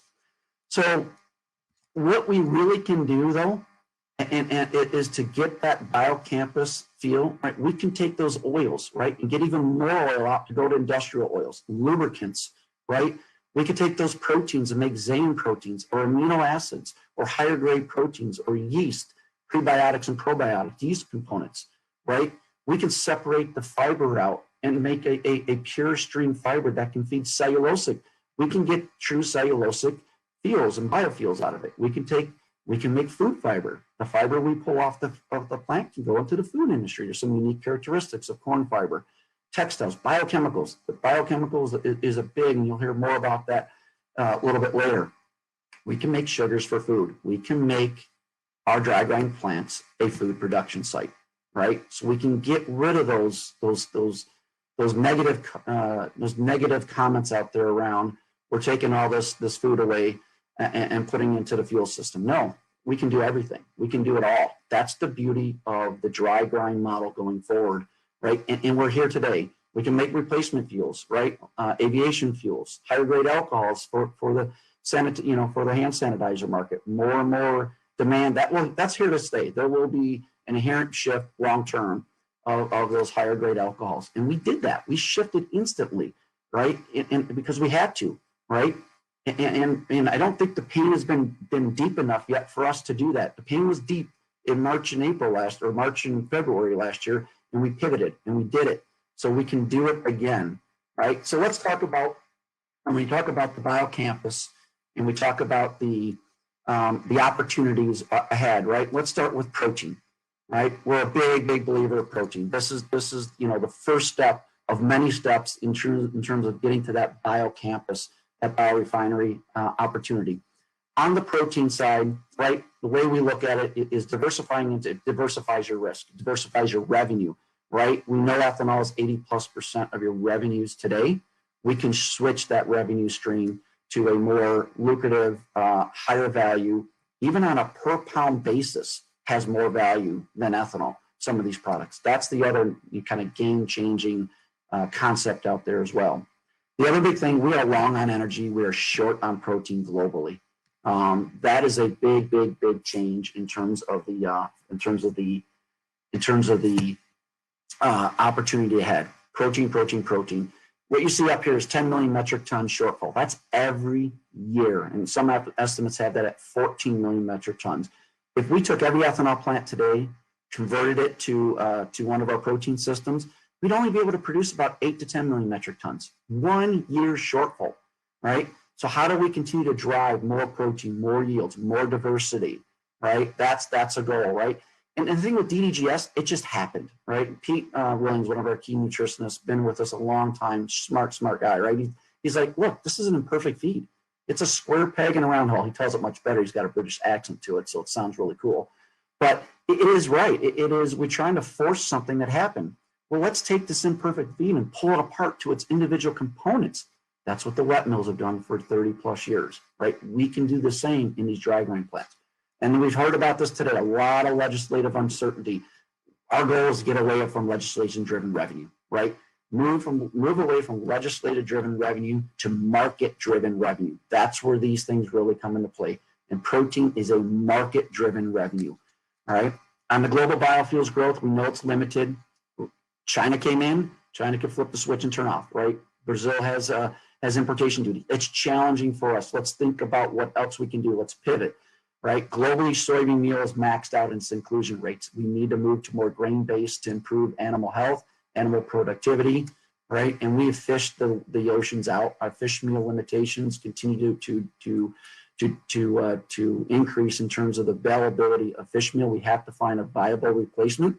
The other key thing, the other thing here is the fish are moving inland, right? So if you go and look at there's some great investments being made in aquaculture on land, growing salmon, tilapia, right? That is happening in Green Plains, our partner, right? They have got a big investment in that optimum aquaculture.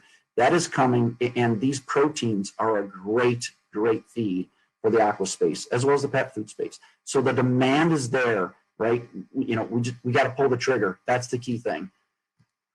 We talked about, so when we've been doing protein since 2009. We first put the protein out, our first protein product came out in 2009, Badger State Ethanol. We've been hovering around that 48% protein for a long time. Here in the last year and a half, we bumped up to over 50%. And then here recently, we just made this announcement back in February, right? We're moving rapidly up the protein purification curve. With the partnership between Green Plains and Novozymes, we achieved a 58% protein. That's a game changer, right? From a valuation, from an adoption, right? From folks in the pet food and aqua space that need those higher, it's all about density. And that's what's driving this goal here. So we're looking at, we're not stopping at 48 or 58, we're going beyond. We want to go as high as we can. Why is that so important? You'll hear about this, we talked about this more and more, it's this J curve, right? As you move up that protein curve and protein purity and add functionality to it, i.e. the yeast component that we capture, right?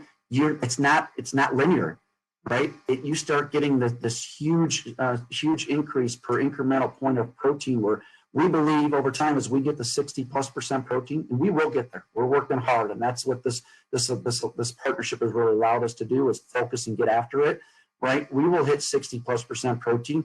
You're looking at well over $1,000 a ton value. We're getting $110, $150 today, now a little bit higher because we've got some squeeze in the meal market, right? And so we've seen some elevations, maybe 200. We're talking 5x, 6x the value. That's where we need to get to. That's a true biocampus product, right? And that's the opportunity and the excitement we see. That gets our technology group going, right? And they have no lack of ideas and innovation. I think the biggest thing is we want to do this faster, quicker, and we're getting there. We're moving up this curve as quickly as possible. That's the value, right? That we have the potential in this industry to do. That's the excitement. So that's a protein piece. Now we look at the oil piece, right? And there's a huge opportunity to continue to grow in the oil, especially on the renewable diesel. That has really changed the S&D dynamics of the oil pricing and value. I think everyone agree today, if you haven't separated oil, that's a big opportunity loss, because we've seen a doubling in price, and some people predicted another doubling, at least another 50% growth potential. There is enormous drive for renewable diesel, and corn oil is a beautiful product. Corn oil separated in a dry grind process is awesome feedstock for this. And we don't get enough credit for it.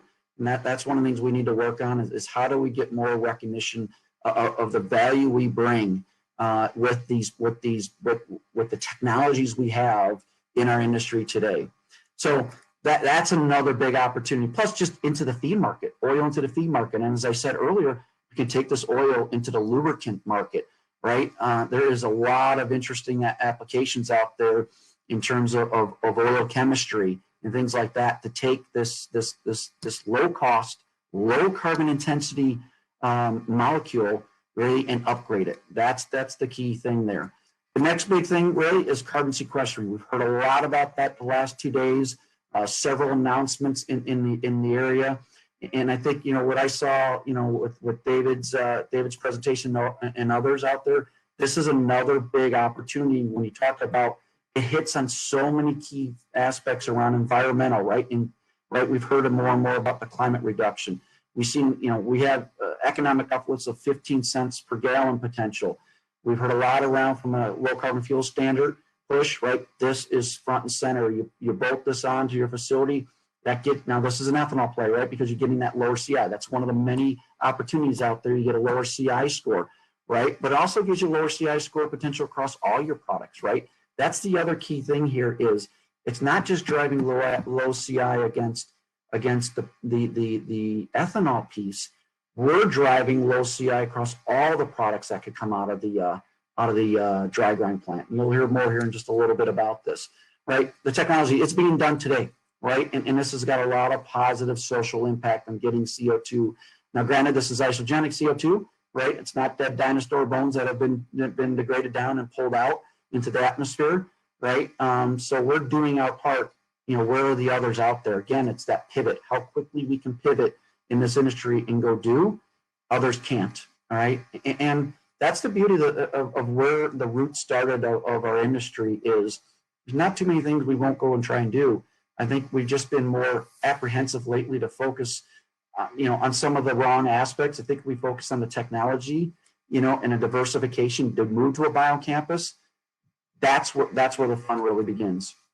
The next big thing out there is sugar, right? So we make in our industry today, those 4+ billion bushels, right, that we grind annually into the ethanol space. We are making sugars today, right? That is what we do in our process. We're taking that starch and making sugar.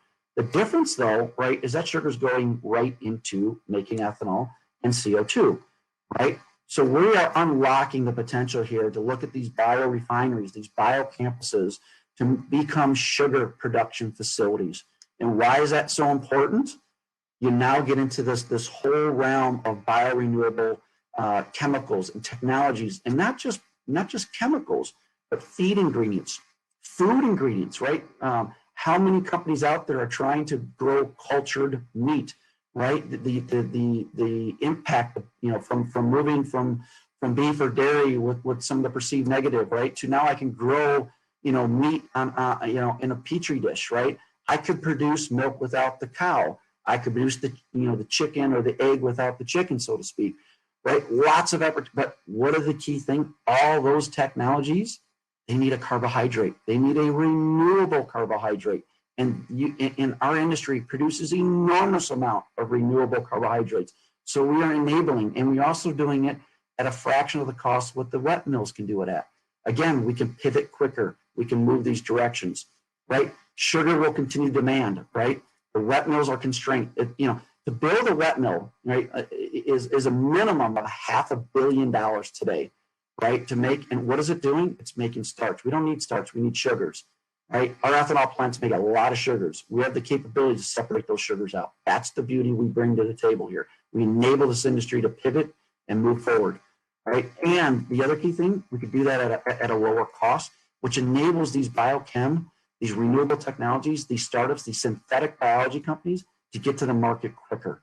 That's the other key thing. We enable that market moving, we move that commercialization, we shift it because they're cost. Just like to make, to make some of these molecules you see on this chart here, it's just like ethanol. 70 to 80% of their cost is raw material.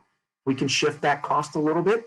We can shift them to get into the industry quicker, right? We can make truly biodegradable plastic. We've heard so much around the negativity of our oceans and the plastics, right? Huge efforts by the Cokes and the Pepsis, right? We are sitting pretty, really to enable that. Again, it's moving, it's changing the story, it's changing the line in terms of and being able to pivot and move quicker. What does this look like going forward? So we estimate roughly there's a $130 billion opportunity out there. The market in the material space is well over $500 billion. So we're just looking at a fraction of that we believe we can be bio-based, right? What does that mean from a sugar demand potential? That's 7 to 14 billion pounds of sugar. And that's conservative. That's our internal analysis that we look, right? We think that that's conservative in some respects. That's a 200 to 400 million bushels, right? And John and team, right, for the National Corn Growers Association, I think we would all be jumping up and down if we can, get another 200 million bushels going into renewable foods, renewable chemicals, things like that. That's the opportunity ahead we see here. And the story continues to really unfold in terms of the benefits that we see with this sugar platform, right? It's an improved environmental footprint. We use a lot less chemicals to make this than the wet mills, right? So it has an environmental footprint. Sugar, whether it's dextrose or sucrose, sugar is sugar. It's a C6 molecule, whether you make it, in a wet mill or a dry grind, cornstarch converted to sugar. And the beauty is this technology isn't limited to corn. It works on wheat and barley, cassava, you name it, anything that's got a starch, we can make sugars out of it, right? And we can also pivot and look at the growth opportunity from a non-GMO and organic pipeline as well. And so that's the beauty of what this has. And lastly, really here is it has a substantial lower carbon footprint, right? We can make sugars with a substantial lower carbon footprint. Those sugars now can go into making bioplastics, right? That have a lower carbon footprint, or can make, household chemicals, or can make, food applications or feed applications, all driving, it's the CI score lower and lower. And that's something we have to celebrate and boast and pound on our chest and yell and scream that we are doing this. The oil industry can't, right? We can, our industry can do this. So what does this all bring us to? And I'm wrapping up here in a couple slides, right? The biocampus, it exists today, right? It is here. We just have to see it and embrace it, and let's go do it, right? So on that protein piece, right? We are making that protein. We have 6 of these facilities up and running. We're building one out in Nebraska today in Wood River. We've got Fairmont, Nebraska up and running. We have 6 of these things running. In the next 2 to 3 years, we'll have 15 to 20 plus protein systems out there feeding the world, not changing that story that we are meeting the world, right? We don't have to sit there and say, oh, you're cutting down rainforests to grow more soybeans. No, we are making those viable proteins right here in the Midwest, right? And those are going into feed the pet foods, the shrimp, the beef, you name it, it's going to feed the world, right? And it's a very great high value protein. And as I mentioned, we're going to continue to advance the value of that. Renewable oil, low CI oil we can make, right? Which opens up the door not only for renewable diesel, but a lot of other growth opportunities, industrial oils, lubricants, things like that. Because it is a low cost, low CI, there's a lot of value there, especially alcohols, right? We pivoted and we did a great job. Let's continue to do that. Our clean sugar technology, this is the game changer long term. This is really where we truly go beyond that biocampus, right? Where we're now the carbohydrate, we are the engine, right, that grows, whether it's bio-based materials or whether it's food or it's medicine, right? Sugar. There's a lot of dextrose used to make medicine, right? And so lots of opportunities out there. And the big one, right? We heard a lot on the carbon capture and sequestering, huge opportunity there, again, to improve the messaging. And this is the beauty of the biocampus, right? I say tomorrow, but tomorrow literally is Saturday. And we are doing these things here, and we're continuing to do them, and we'll continue to expand across the entire industry, and not just here, but abroad, right? And so it changes the picture. So in my last slide here, right, I started with a picture of Blair earlier in Nebraska. This is really anywhere USA, right? This just happens to be, I think this is actually Wood River, Nebraska. But this is the concept, right? We take a dry grind plant, and now we can start looking at, hey, let's make glucuric acid out of it. Hey, glucuric acid is used actually in the oil industry, but it's also used in the food industry, right? Renewable diesels, or alanine, right? It's one of the key limiting amino acids. Let's make alanine from sugars. Or vanilla, right? Our corn fiber has some unique components in there where you can make vanilla. If you follow what's going on in the Vanilla Bean International, we are going to have no true vanilla beans left. It's all going to have to be synthetically made. Well, guess what? Our corn fibers can be a great source for that, right? PLA, polylactic acid, is another one. PET, right? Another biodegradable plastic. SAS, sustainable aviation fuels, another big hot topic. All these things, I can fill this thing up with 150, 200 plus components out there that we can now do at a biocampus. That's where we are going with the technology. That's what we have today.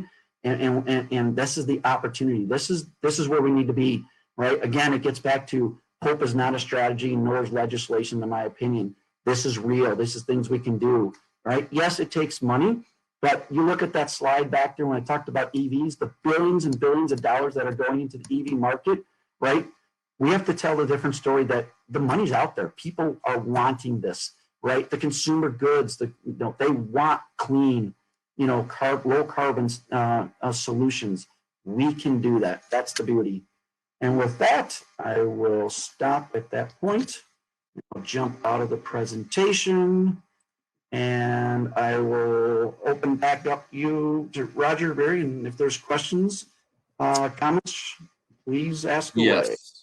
Absolutely, Neil. Thank you very much. You have really, what you're presenting here today are things that we don't think about on a daily basis. And I found this extremely interesting on just what we can do. And we've talked for years about making our campuses or our ethanol production facilities into these biocampuses. So I really appreciate you bringing this information to us and at least in my situation, opening my eyes as to what are the possibilities with our ethanol production facilities. So we do have some questions that have come in. So let's go to those questions right now. So our first question is, how do these types of diversification projects impact the CI of the ethanol plant?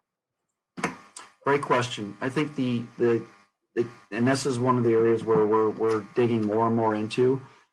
This is it. When you look at these technologies, a lot of it does enable the ability for the ethanol producer to produce more ethanol, right? So that denominator is one of the big factors that come into play when you're calculating CI score. And so it does allow enabling, if you so choose to expand your footprint.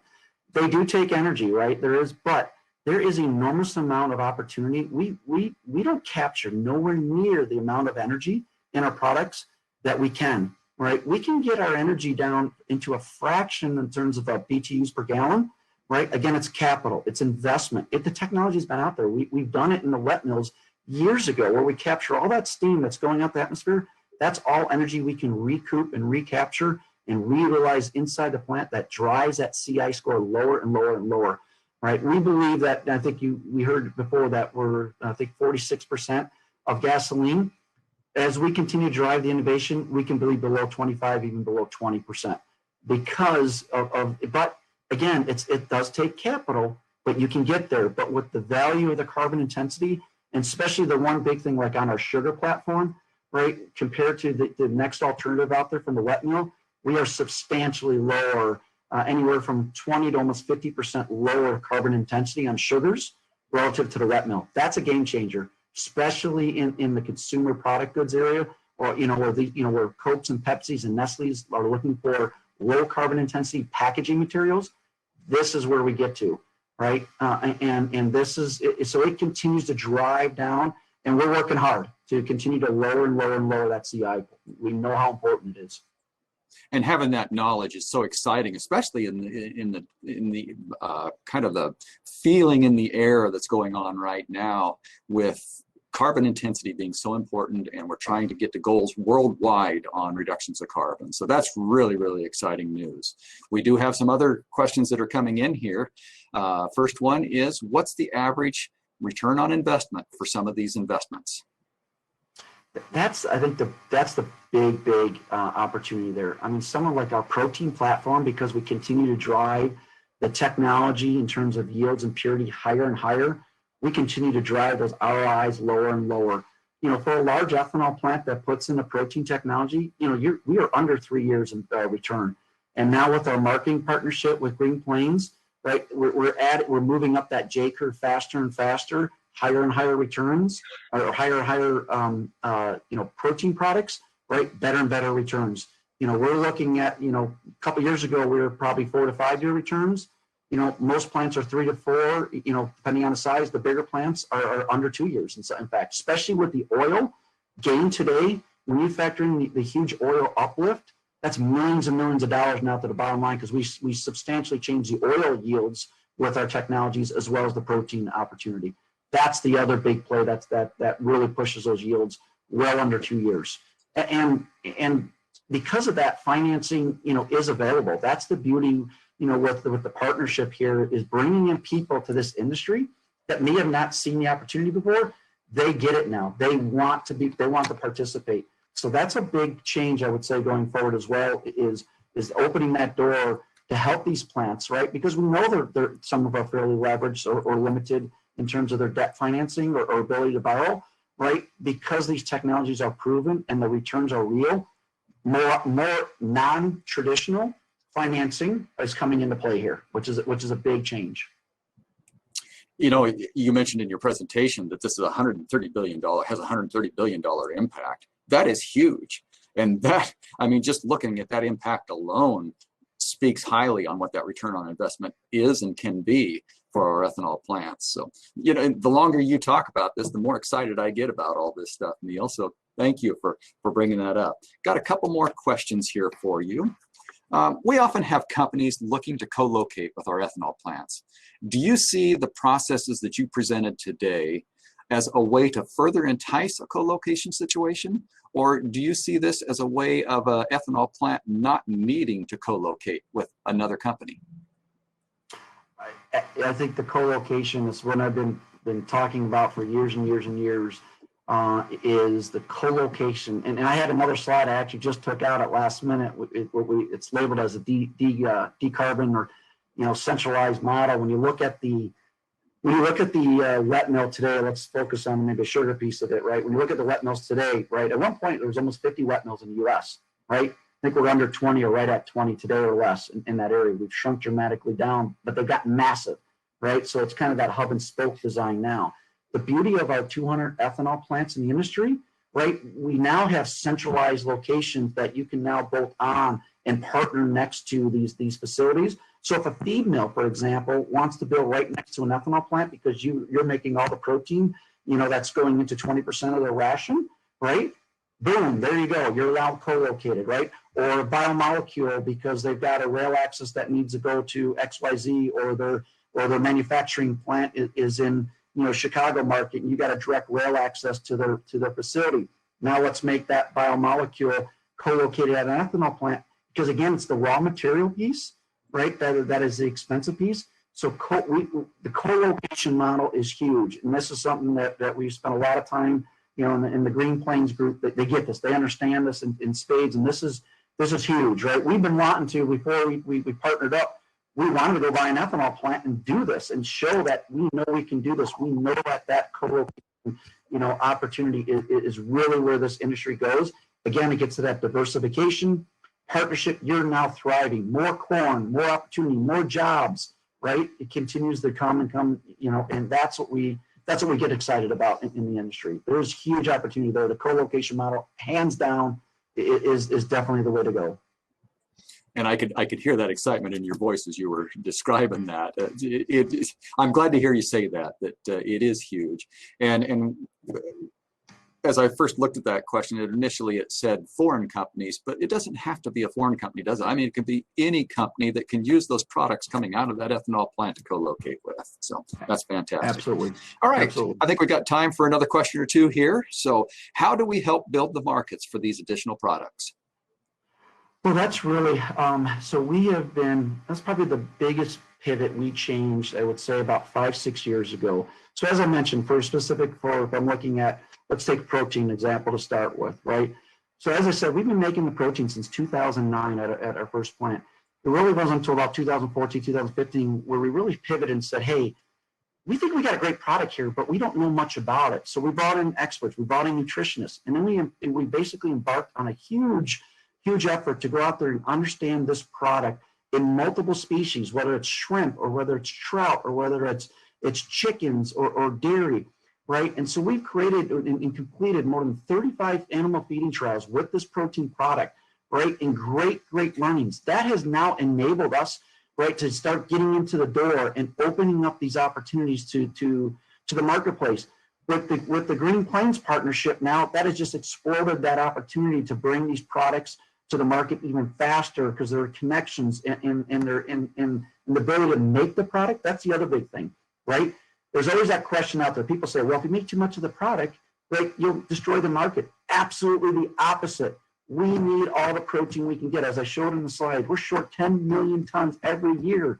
The more product we make, the higher the value, the more demand, right? When you look at the big companies, the Purdue's, the Tysons, all those guys out there, right? They don't want this made at 2 or 3 or 4 plants. They want this at 10 or 15 plants. So if there's an issue at a plant, let's face it, electricity goes down, who knows what, right? They can't make the product that day or that week, right? There's 10 other plants that are making the exact same product, right? And it's replacement. Now you secure that supply chain is huge to these big players, right? And so that's one example of why, what we're doing to really establish the marketplace and really help build it. And then the same thing on the sugar platform to the biomarkets. We just announced at the York Innovation Center where there's an awesome pilot facility that GPRE has, and we're now converting that to make sugars on an industrial scale to feed out to all those partners. We've talked to over 150 biotech customers out there, right? They need product. They want to test product, right? We've got totes going out to clients, right? To test it and evaluate it. That's how we're building the market. We have the technology. We're making large quantities, right? And we're reaching out to those end users, right? And it's really driving that. It's not a market push, right? We're going after that. It's a market pull. We're getting those guys, everyone from feed to the end users, right? Kind of that. Ultimately, what we want is when you walk into the store, right? And you grab a bottle of Coke or Pepsi off the shelf, right? You want to know that it's got, clean sugars inside of it, right? Final question, because I think it's kind of an important question. So, and that question is, do you think we will eventually see the profitability of the other products exceeding the ethanol products? And because of that, will we start to see plants thinking of ethanol as a byproduct? We are today. That's hands down, we are today. With our protein platform, most of everyone believes ethanol is break-even economics in terms of its margin. Maybe 5 cents a gallon. The protein uplift with the oil uplift, we're seeing 10 to 20 cents today and growing. So I know I get chastised when I say this. Ethanol is some of the dumbest things we make, right? Don't hold that against me because it's a break-even economics.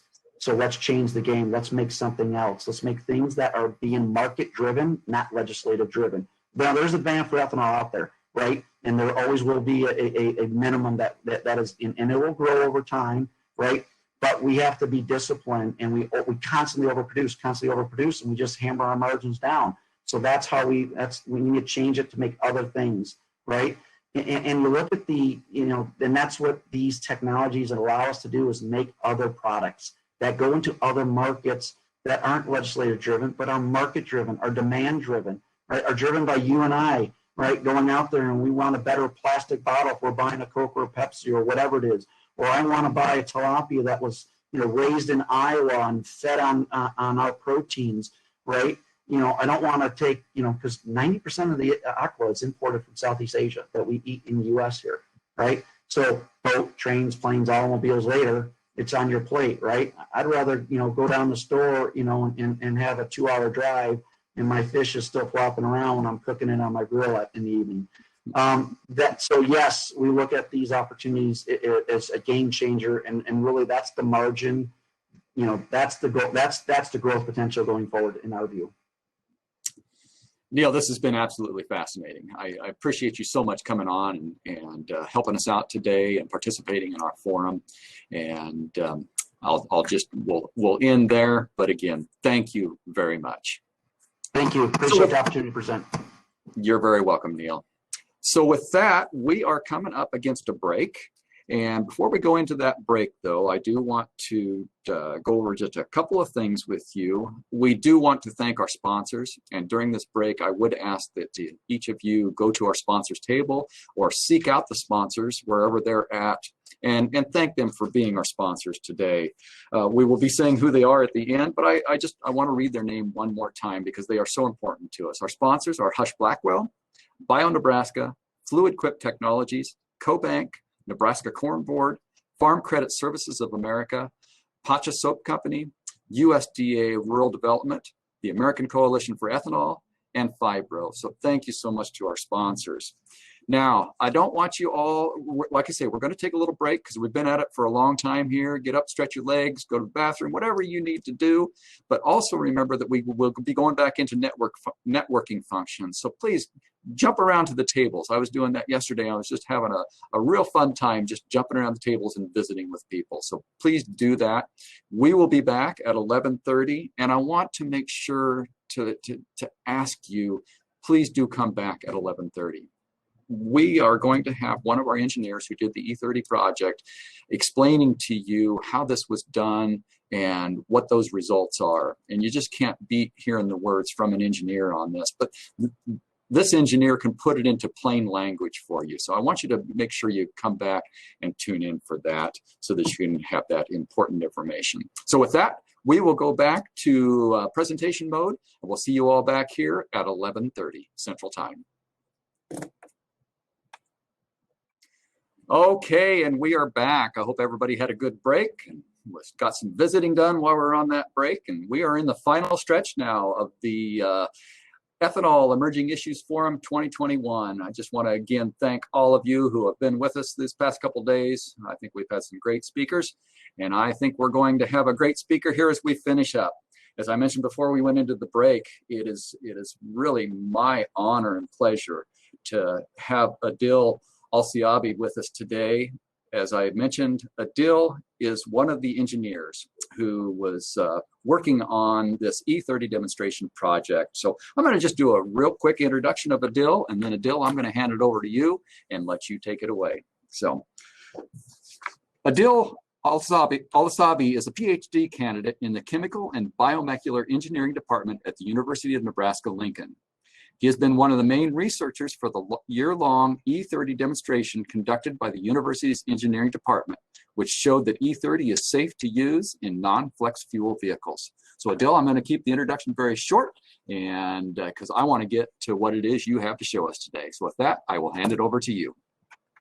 Thank you, Roger. Thank you for inviting me to present in this forum. I've learned a lot from the other speakers. I'm just trying to share my screen.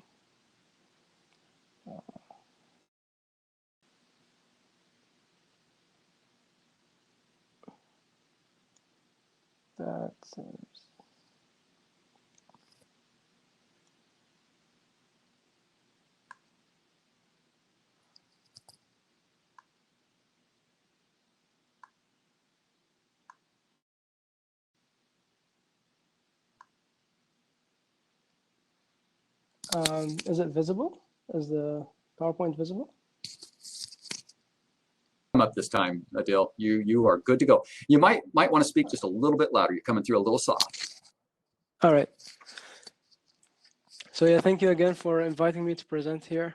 I think we started working on this demonstration in the summer of 2018, planning for it. And it's just been great seeing all the different teams come together and make this work, especially from like a logistics point of view, making sure that all the data has been collected. A lot of these cars were very far from Lincoln, and so that wasn't very easy. And the drivers as well, making sure that they're always keeping the track of their mileage and things like that. So I'd like to thank everybody that helped make this demonstration work.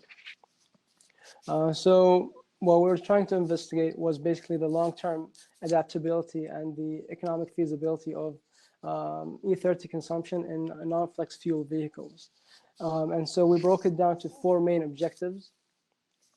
The first objective was determining if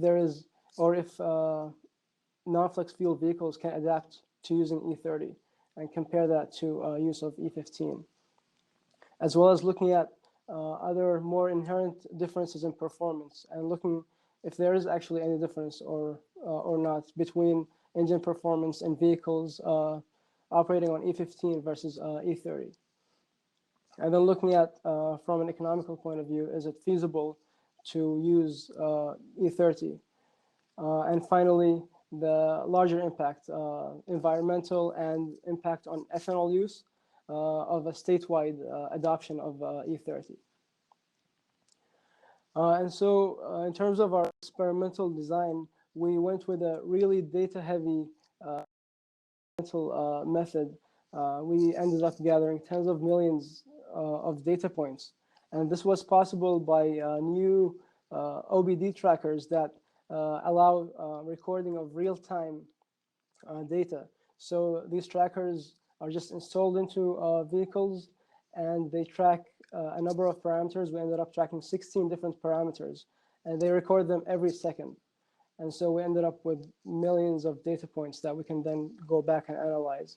And we also, for the economical analysis part, we gathered data from drivers regarding the mileage and the gas usage for E15 versus E30.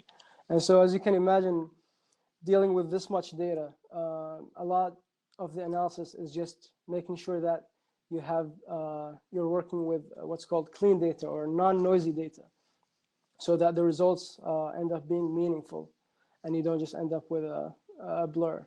And then once the data was filtered, we can then conduct different analyses to achieve our objectives. And I'll talk about these analyses in a little bit.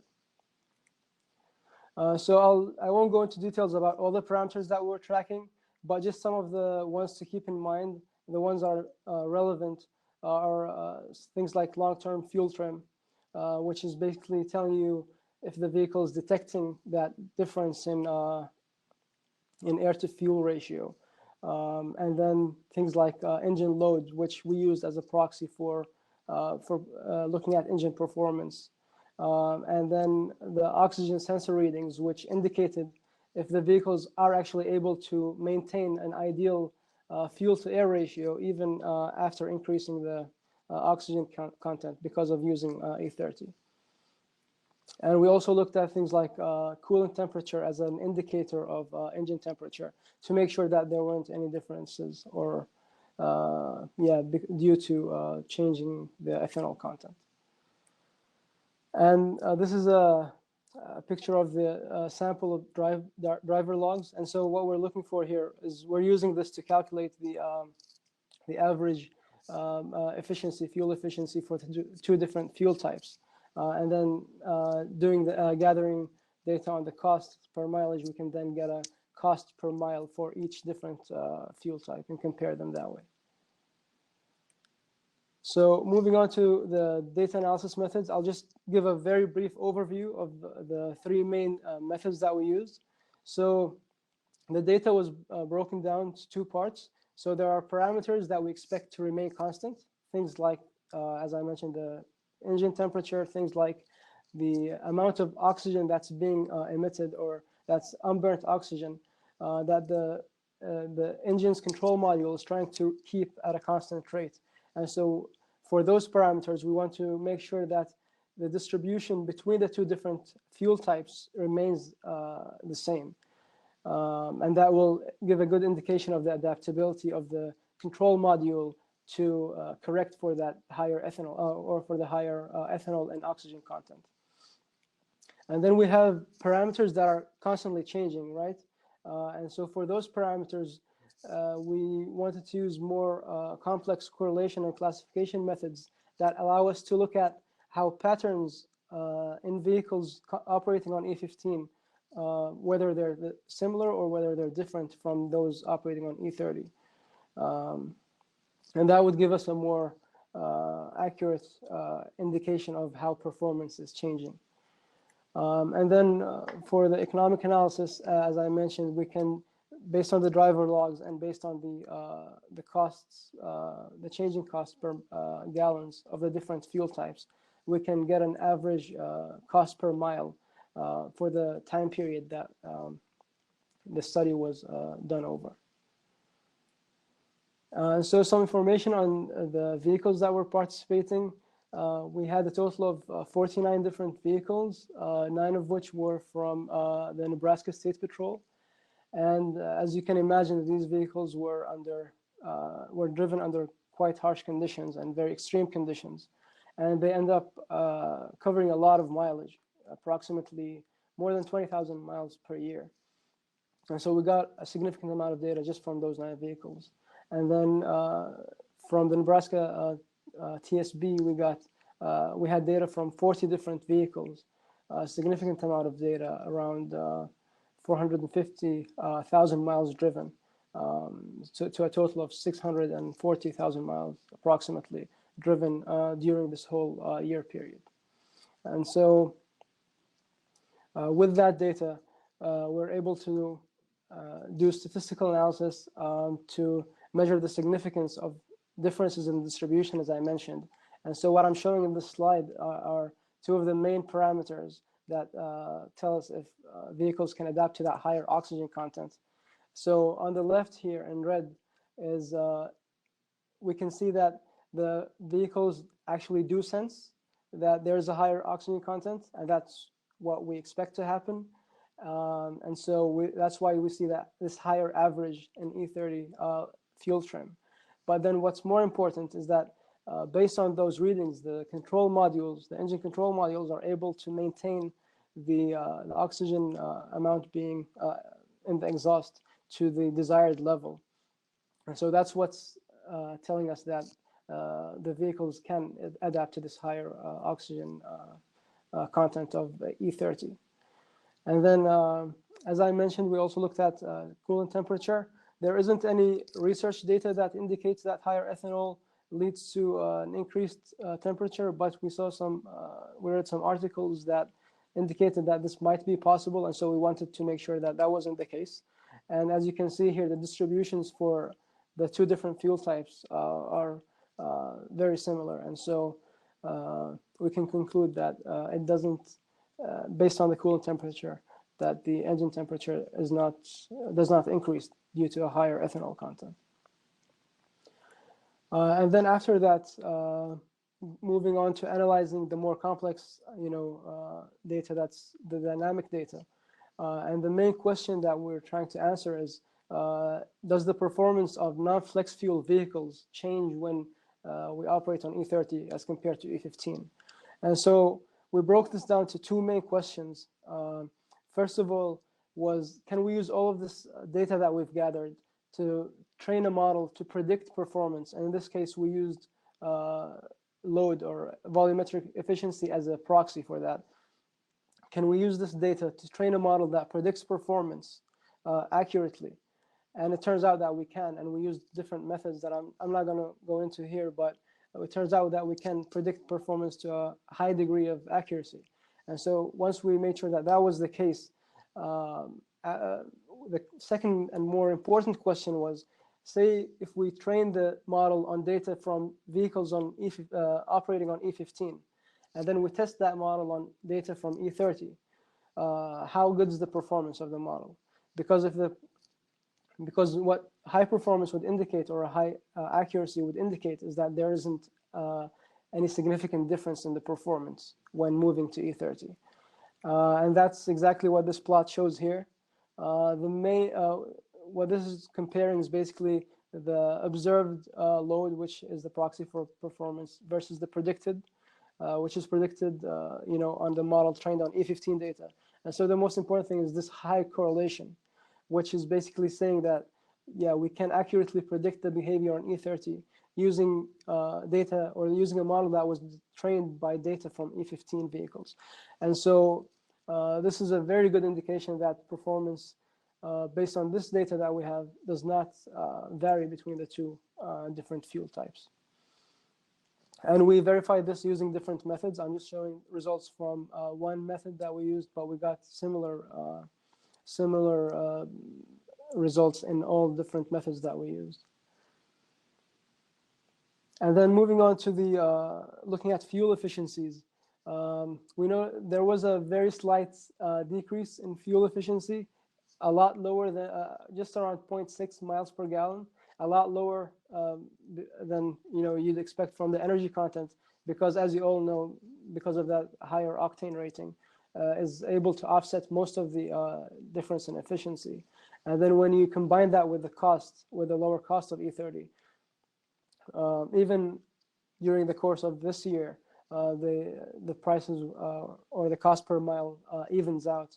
And the main takeaway from this is that for a price difference of more than 2.5%, E30 becomes the more economically viable fuel to use. And so moving on from there, we wanted to look at how the impact of this study would look like if it was extended to incorporating E30 into state fleets.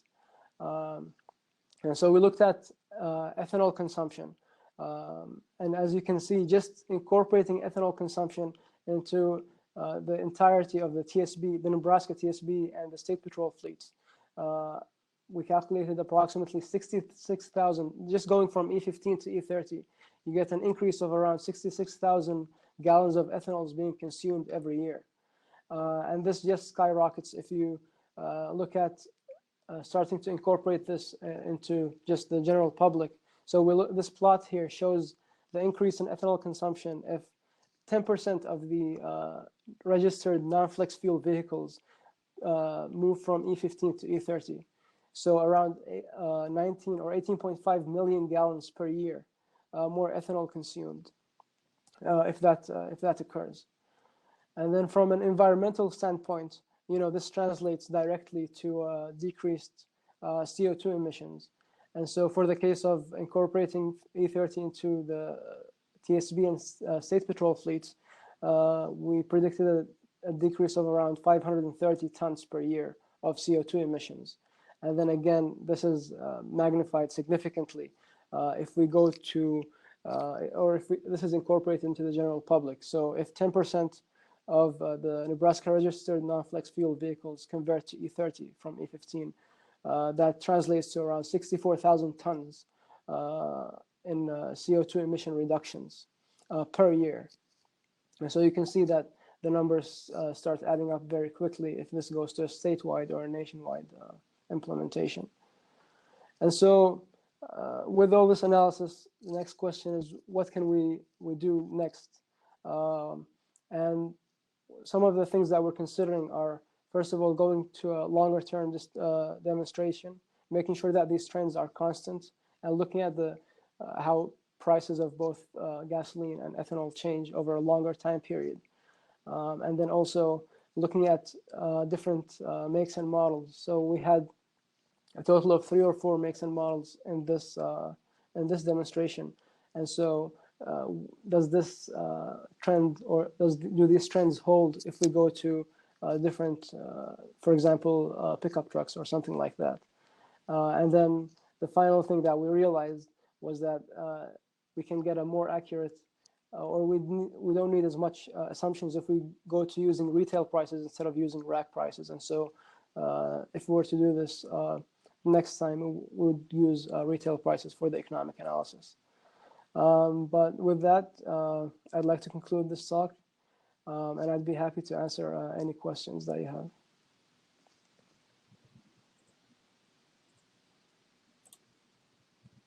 Okay, well, thank you very much, Adil. Certainly do appreciate that. Thank you for taking your screen off of share. And I have put the word out to everybody to go ahead and submit your questions. And I do have one thing while we're waiting for some questions to come in, Adil, that I'd kind of like for you to discuss. What we released earlier this month, or the first of this month, or on, I guess it was March 8th, was the summary of this report. The full report is going to be released later on, but it's going through the peer review process. Would you explain to our audience today why that is so important? Right. Well, one of the most important things to get any set of results to be accepted is for it to first be accepted by the scientific community and the reviewers that are usually working in this field. So for them to make sure that all the analysis that was done was non-biased, that it was make sure that the assumptions that we started with are reasonable and things like that. And so if it goes through the peer review process, then we can say that these aren't just our claims, these are actually, they have been checked by scientists. Right. Okay. And it's extremely important. And that was what we were hoping to do with this report. The other thing that we like to point out when we talk about this is, even though it was the Nebraska Ethanol Board who was kind of the driving force behind this, this is a project that's been done entirely by you, the engineers at the University of Nebraska. We have had no input on the data whatsoever on this, and that's the way that we want it to be, to make sure that the public knows that yes, it's an ethanol industry associated organization that has started this, but it is truly unbiased information. And the other good thing about having it published is that people can then recreate for themselves the data and reanalyze it themselves. And so they can also, since we're dealing with high amounts of data, they can even find other interesting trends that we may have missed. So perfect. That's another thing. Exactly. So, okay, we do have a couple of questions that have come in here. So, did any of the drivers report better or worse drivability, cold start, or other subjective observations regarding E30 versus E15? So I had a chance to talk to a few of them, especially at State Patrol, and this was the assumption. This is what their first thoughts were, that they would get cold starts, or that especially since they need to drive at really high acceleration, that they would lose a little bit of performance. But the second time I went around, it was just a completely different attitude. They didn't notice any difference in performance. And so that was, I think, one of the major things that maybe I should have highlighted here, is that the drivers and people working on this, how their attitude and their view of this changed as the demonstration went along. Basically, seeing is believing, isn't it? Yeah. So what would a phase 2 of the E30 demonstration study need to look like? So what we're looking at, or what we're focusing on, is more coverage, making sure we get, especially, and this has been brought up, I think, before, since we have a high population of pickup drivers, we can go into trying more or different vehicle types. I think that would be the most important thing, and looking at just a longer range is always, gives higher confidence. Longer time period, more miles, it always gives higher confidence in the results. Yeah. Perfect. Okay, here's another one. Did you investigate the short or long-term effect on the gaskets, seals, and hoses that comprise the fuel system in a non-FFV, a non-flex fuel vehicle with higher blends of alcohols?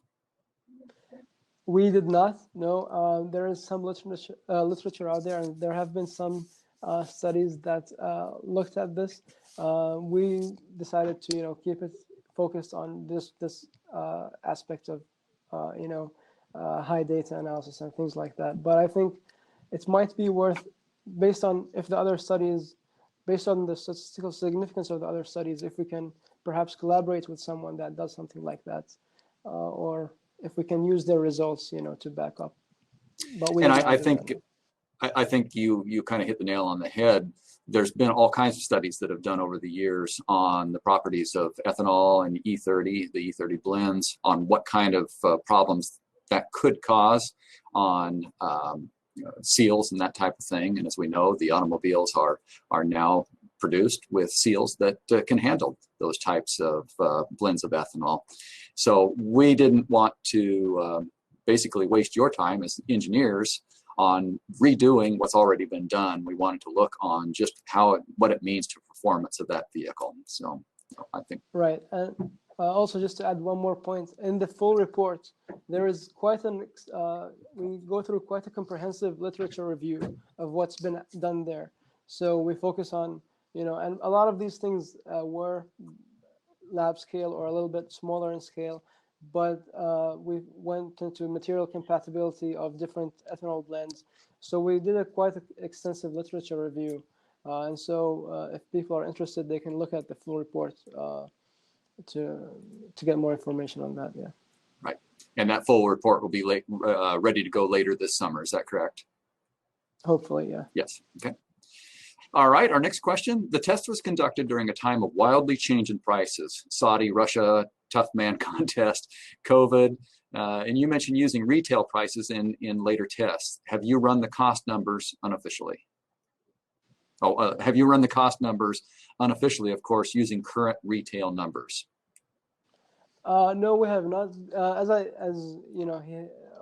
the question points out, you can't get an absolute number by looking at the retail prices because they change so much, or by the prices in general. And so that's why I highlighted that 0.25% difference, because that's what's constant, right?